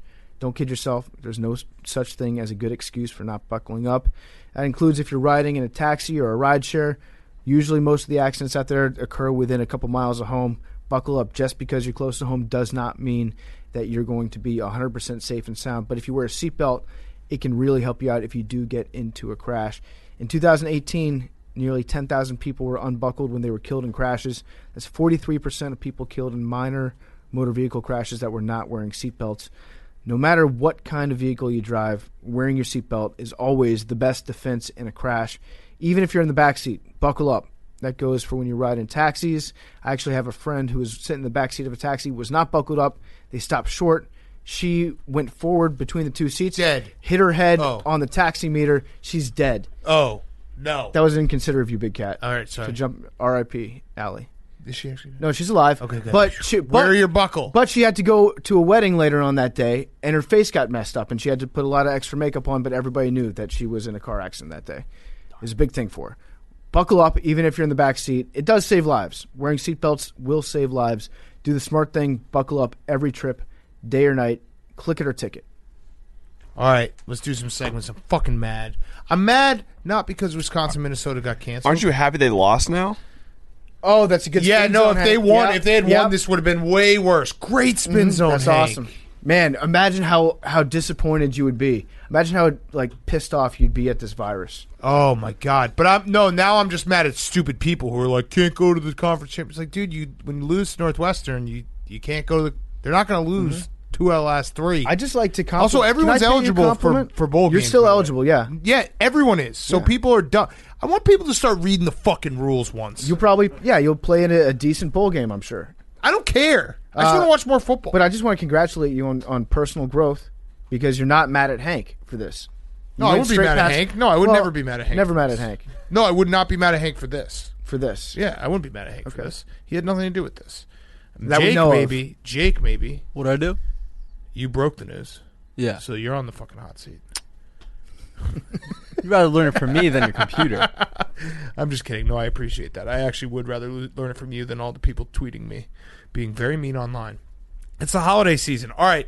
Let's do a little Sunday preview. Big games, by the way, in college football. Iron Bowl, Alabama's going to fuck Auburn up. The stat I've been throwing out there, which I'll share with you right now. Nick Saban is 6-0 all time against Auburn as 14 or more point favorites. So when he has them, he has them. I love the Iowa-Nebraska game just because it's my favorite color game of the year.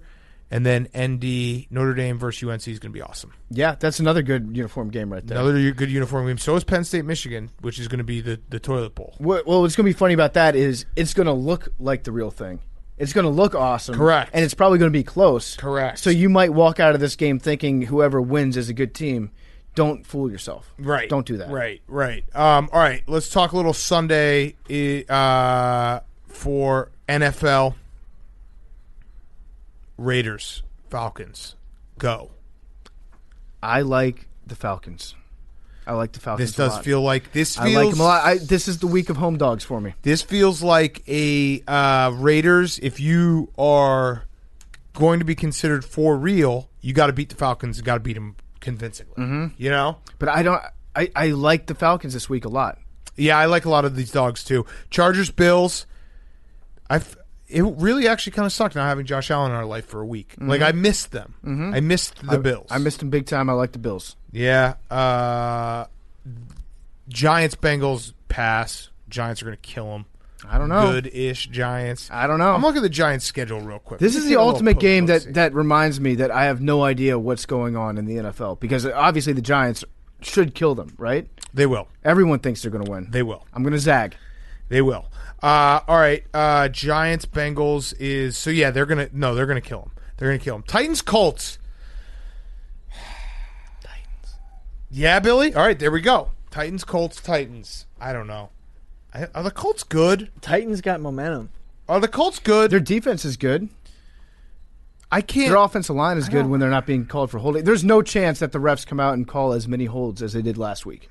Yeah, it's just impossible. True, it's impossible for good that to point. happen. Good point. Yeah, I don't know if the Colts. I just can't imagine if the Colts went to the Super Bowl. I mean, they could. We've talked about this. They could man up the Chiefs. This is the part of the season too where it kind of sucks when you get two bad teams going against each other. It's like, what's the point? Panthers, Vikings. What's the point? Mm-hmm. No point. No point whatsoever. What's the point? Cardinals, Patriots. Hank. What's the point? Yeah. I think the Patriots are going to finish the stretch by going back and forth of ooh, look at the Patriots. Ooh, they stink. So they'll win this game. Yeah, I agree with that. That kind of deal. I also think that Belichick is really good against teams that historically have sucked. Yes. So I'm always going to look at the Cardinals franchises. Oh, they'll always stink. Yeah. There's no chance that they can beat Bill Belichick at home. Yes. No, there's absolutely. I mean, the Dolphins, Jets is the next game. Dolphins, I can't stop looking at the Dolphins and being easy win, and thinking easy win, but they're not. They're good. What is going to happen with Tua? You got to start Fitzy here for the revenge game factor. Flores admitted that Tua got benched because he sucked. So now what happens if Tua sucks again? Yeah. What's the altitude in New Jersey, in the Meadowlands? Sea level. It's a swamp, right? What? So it might even be below sea level.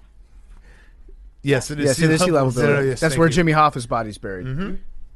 You asked for the altitude. Yeah, no. You're right. I appreciate Thank that. you. I was genuinely curious of what the Meadowlands altitude was, and you answered. So I'm going to go with I don't care if it's Tua or if it's Fitzy. It's the Dolphins. Yeah, it's the Dolphins. That's actually a pretty good way to sum up how I feel about the Dolphins this season. Yeah. Doesn't matter who's playing quarterback. It's the Dolphins. It's the Dolphins. I'm going with It's that. house money for the Dolphins right now. Oh, don't say that. You got to make the Last playoffs. year, you guys made an awkward Dolphin sex sound on every show. No, it was Dolphins getting what is murdered. Dolphins slaughter, you Sex freak. problem? You got to see a sex problem? Is that what sex Addicted sounds like to you, sex? Jake? What kind of sex are you Who having? are you having sex with, Jake? You having What? sex with dolphins? No. You addicted to dolphin fucking? There is that guy. Remember that guy? He fucked a dolphin, and the dolphin killed itself. Yeah. What? That's As a real heard on story. Part of My Take. You should know that, Billy. You're an animal guy. You're an animal fucker. Well, Well, now he only knows like 3 facts. Yeah. Did the dolphin kill itself, or was its blowhole just No, I think- obstructed for a prolonged period of time? No, legit jumped out of the I'm tank. just saying they've come a long way on this podcast compared to a They year. have. No, we like the Dolphins now. Yes, we do like the Dolphins now. Browns Jaguars. Is Minshew back? I don't think so. This is another game. This is so the Raiders and the Browns have a you better win and win convincingly type of games. That's the only way I'm going to start being like, okay, these are teams that are going to make the playoffs and make noise. Okay, I'm looking up the Jacksonville weather forecast for this weekend. It's Please going to be rain. 32 degrees and sunny in Jacksonville. Well, on 32? Saturday. No, I'm just making that up. Damn. Well, no, that happens every now and then, and everyone freaks The out. 10-day weather forecast tells me that on Sunday it's going to be 73, but it's going to be rainy. So it might be fucked up weather. Yes. If it's fucked up weather, then yes, the Browns are going to win. And I just read that like all of the Jacksonville Jaguars defensive staff, it all has cocoa. Oh, the Coco. It just keeps fucking following us around. All right, 49ers Rams. This is a sneaky 49ers game, right? The 49ers, we put that team into the like it could happen. Was that the category? Yeah, it's like, maybe. Maybe. Yeah, maybe. 49ers, I'm never going to count out Kyle Shanahan. Yeah, no, and remember that we had the fact from earlier this year that Kyle Shanahan and Sean McVay are like best friends, but they don't speak football to each other because they're afraid that one of the other ones is going to steal their thoughts. Mm-hmm. And this is a game where McVay is going to think back in his photographic memory to all the weird stuff that Kyle's done to him in the past. Mm-hmm. But Kyle lives in the future. Yes. Kyle's going to be like, I'm going to do some new weird shit to him that he hasn't remembered yet. Saints Broncos. I'm excited for this game because I feel like John Elway is going to watch Taysom Hill and try to offer him $500 million after this game. It's everything that he had wanted Tim Tebow to ever be. Taysom Hill is the version 2.0 of Tim Tebow. Yes. He's better at running the football. He's a more accurate passer. He's more Christian than him because he's a Mormon, which is like, boom, I'm even Super Christian. I'm even stepping up on your virginity. Yep. I think that Taysom Hill is he's gonna make a lot of people in Denver long for the days of Tim Tebow. Yeah, I really think that John Elway is going to look at that and just be like, I want that. I'll give him everything. Maybe kidnap him. Chiefs Bucks is going to be an awesome game. I have a stat for everyone who's trying to bet this game. The Tampa Bay Buccaneers first half overs are 21-4-1 since last year. Okay. First half overs. I'm gonna take the Bucks +3 I'm going to take the Chiefs. because the site I'm looking at has 90% of the public on the Chiefs. I don't know whether or not It's to trust early. that. It's too early in the week. It's early but in the yeah. week, and everyone is remembering what they saw last night. Correct. Yeah, I mean, no, that's it's not bad though. I feel like I've seen the Bucks win 100 games this year in the 4 o'clock hour. That's just what they do. They Yes. just win afternoon games. Not at night. And then finally, Bears. Andy Reid after Thanksgiving too. Yeah, like true. he's going He's gonna to be gaseous. have some discomfort abdominally. Bears Packers. I don't. You said a couple days ago that the Bears are going to win this game. Now you can't backtrack on that. In No, a I span think of 48 hours. I'll get up for it. I'll think they're going to win this game when I wake up on Sunday morning. It's very sad and very apropos of the state of the Chicago Bears offense that they have released a line and we don't know who the Bears quarterback is. It could literally be Nick Foles, Mitch Trubisky, or Tyler Bray, and Vegas is like they all suck. What happened to Deshaun Kaiser? Oh, I know. yeah. I saw Practice squad. anytime your team brings in Deshaun Kaiser for a workout, It's bad. That's a good sign that you should just kill yourself. Yeah, it's bad. It's bad. It's bad. Everything sucks. Don't actually Everything do that. Sucks. Don't It's the actually do that. holidays. Don't actually do that. Yeah, but that's how. But I think how about sad it is that if though? it was Deshaun Kaiser. But how sad is that those three quarterbacks are like, yep, all same, all suck. Yeah. I mean, is there any like little part of the back of your brain that's like, what does Kyle Sloter look like? I'm just saying, I don't root for injuries. And that's all I'm going to say. Okay. I agree with you. I also don't root for injuries. And if Shea McClellan is somewhere that wants to put on the pads, he's more than welcome to come and put on the pads. Don't root for injuries. On the record, I do not root for injuries. I'm just pissed off that we have to watch the fucking Chicago Bears in primetime again. It's so painful. It's like no one wants to see it. You don't even want to see it. No, dude, I want them to play. So embarrassing. I wish their games were at fucking 3 a.m. Yeah, honestly, I wish wish on pay-per-view. So yeah, you have to choose to opt in to subject yourself to I Bears wish games. that you would wake up on Sunday morning and be like, "Oh, the Bears played already. They haven't scored. Okay, cool. Bye." That's it. That's it. They're such a bad team. Bad franchise. Fuck, man, it sucks. They're going to win on Sunday, though. All right, before we do Guys on Chicks and send you off to Thanksgiving, fuck you, your boss right now who's listening to this. So here we go. So turn it up. Walk on by. It is Friday, November 27th. And everybody with a good family man of a boss or family woman of a boss is enjoying time with their loved ones, not at fucking work. Yeah, if your boss is such a fucking prick, we're in the middle of a pandemic, and your fucking boss was like, hey, I'm going to make everyone come in on Friday after Thanksgiving. How about 2020 sucks so bad? Give the people one day off, you motherfucking piece of shit boss. You know what sucks is that your boss is so incompetent that they need their employees to come in to save their ass and bail them out for not hitting their numbers in all of 2020, and they choose to make you do that on the Friday after Thanksgiving. Yes. That's just disgraceful. Yes. You know what it is? It's un-American. Yeah. So, hey, buddy, you. Yeah, we're talking to you. We're literally talking to you. You're the boss. Suck my dick. Go fuck yourself. All right, extra credit for any AWLs who send us a video of them actually playing it for their boss. Maybe their boss is also an AWL. Yeah, that would be great. That'd be funny. If you're an AWL, why aren't you giving your employees off? Yeah, but if you're an AWL who's just trying to, maybe you're one of the cool bosses. Yeah, maybe you're a Rockefeller. You're just really trying to squeeze the last dollar out of the capitalism. Mm-hmm. Credit to you, dude. That's actually a good move. And also sponsor part of my take. Yeah, on the low, good move. Okay, now also let's listen to us motherfuckers. Now all employees, turn your phones off real quick. Bosses only that are making your employees work. Give us some money. Buy some merch. Yeah, that actually was. That's a boss move to make those idiots work. Big Cat, you know what makes an awesome Christmas present? It's just buying a shitload of part of my take merch and then giving those Christmas presents. Black Friday. Yep. Also, being a boss is cool. Way to be good at business. Mm-hmm. What's that thing that Pope does to likes excommunicate Instagram pictures of big asses? Threaten to excommunicate from the AWLs. Perfect booties. Heart. Yeah. Perfect booties. How about the NBA players meeting with the Pope? Yeah. And teaching them how to learn all the tricks and trades of this is what you ghost likes. You got to go 0 dark 30. You got to have a Finstagram account. 23. Slide in the DMs on that. All right, let's finish up. We got some Guys on Chicks. Hey, Cat, Comment, Hunk, and William. I have been dating this guy for a couple months, and after a date, we were hooking up in his car. Nice. I ended up blowing him, but didn't want to finish. I didn't want him to finish in my mouth. He said he was in pain because he almost came but didn't, and I wanted no part of it. So we proceeded to self-complete in a grocery bag while I sat there silently. Is this normal? Are blue balls a thing? Just guy stuff. Yeah, jacking off into a Piggly Wiggly bag. Mm-hmm. Whomst among us has not had to do that? Yes.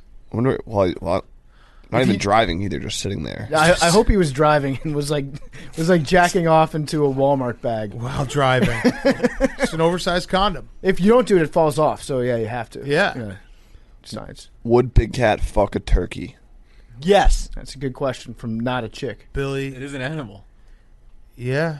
Billy, you probably would. No, I don't think so. I got a question. This is a deep dive inside PFT's Mysteries brains. Why don't we eat turkey eggs? Are there turkey eggs? Yeah, oh, yeah. They lay eggs, and they're bigger than normal eggs. It's the perfect size for, one breakfast would be one turkey egg. They taste a little gamey. So they taste. I like to let the meat talk. I know when you make stuff up. You made that up. They have a different consistency. Yeah, you made that up. Okay, that's fine. Good layers. What do you mean? They're not able to produce as much eggs. I still want to eat turkey eggs.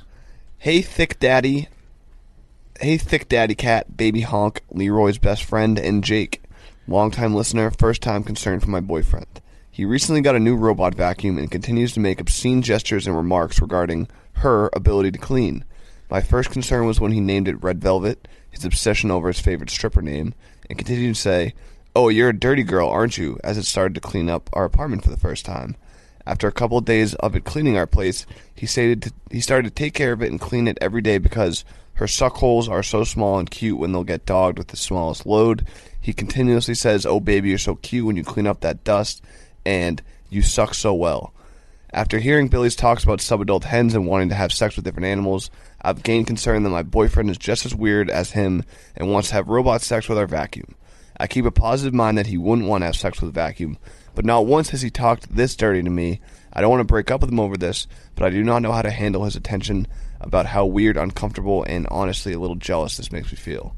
It sounds like it looks a lot like a Legionnaire Stadium, in which case I completely understand the fascination. Just let the guy do what he needs to do. What are you going to say, Billy? This guy's screwed because in 100 years, when robots become autonomous and start like getting rights, then they're going to look back to that moment and he's going to get like fucked. Yeah. That's what I always say. Like, we should be super nice to every robot out there. They'll figure it out because they'll remember. They're watching. Literally watching. Day of reckoning. Right now. Yes. Shout out to the robots. By the way, I think that there's a Witten. conspiracy theory out there for us to not eat turkey eggs because I pulled up a website and it's like they have like 7 reasons, which feels a little bit too much. They're so laying it's like, it on thick here. Yeah, 16 to 17 pounds is a turkey egg. That's a big fucking egg. So it's like too big. There's no chance. Like the shells are it really weighs as really much hard. As a bowling ball. That's what it said. Average size of a turkey. Oh, wait, no, that's a turkey. That's a full turkey. I was wrong on that. They only have 100 eggs a year, which is a third of how many chicken eggs. They also sit on their eggs a lot longer. So like they don't. It's bred for chickens to just poop their eggs out and walk away. Yeah. Turkeys will fucking be territorial about their eggs. Okay, they'll so sit on those motherfuckers. It sounds to me like the most dangerous game. Like it probably tastes better because it's so hard to get them. Right, they're rare. And then let's see. They're like they are right about. He's right. Billy's right about like the consistency and the weirdness of it. It's a little different. And then there's also feed concerns. So like what the turkey eats isn't cleared by the USDA. So you can eat the turkey itself, but not the egg. Like I said, this guy's laying it on thick. Yeah, it sounds like was that written by a turkey? By a turkey, well, yes, by a big turkey. You know what it is? They use Obama. No, they actually use so much to like fatten the turkeys up, so they get big breasts. Yeah, and a lot of more meat. Those sort of chemicals don't go through the cycle, and then they end up in the egg.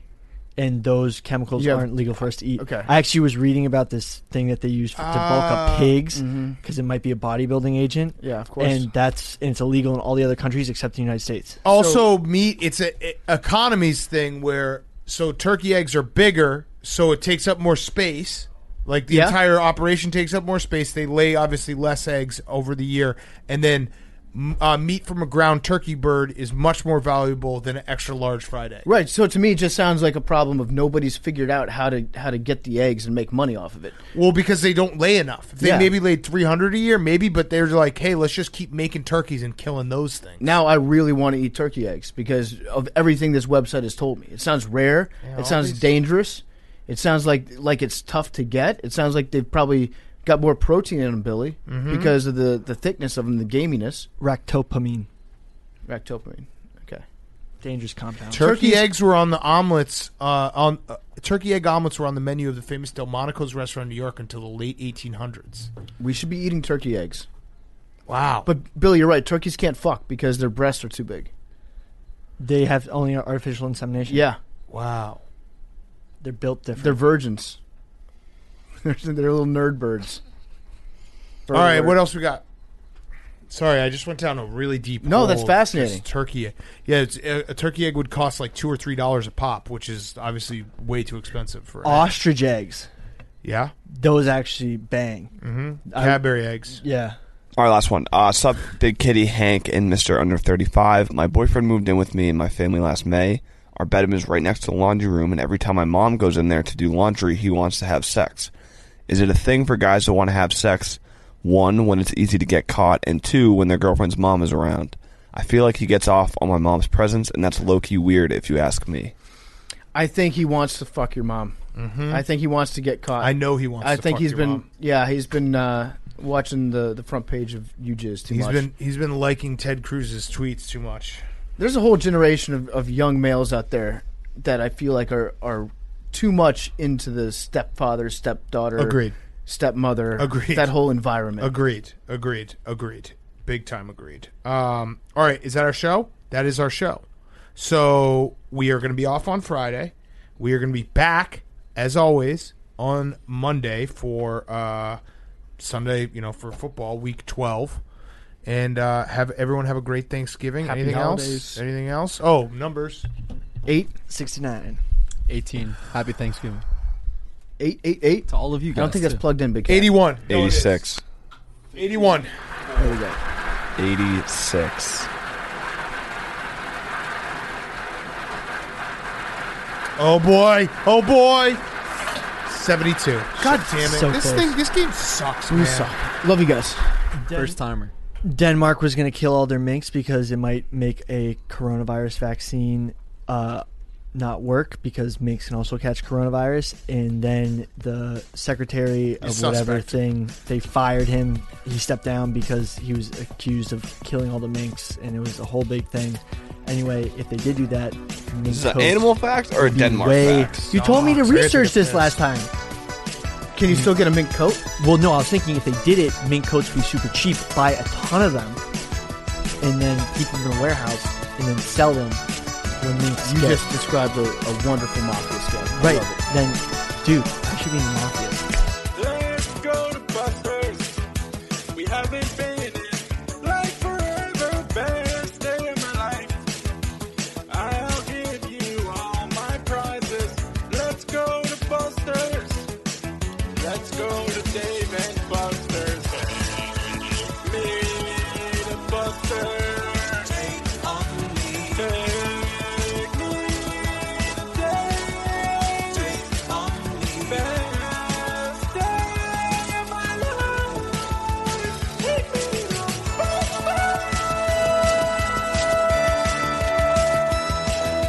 Let's go to Buster's.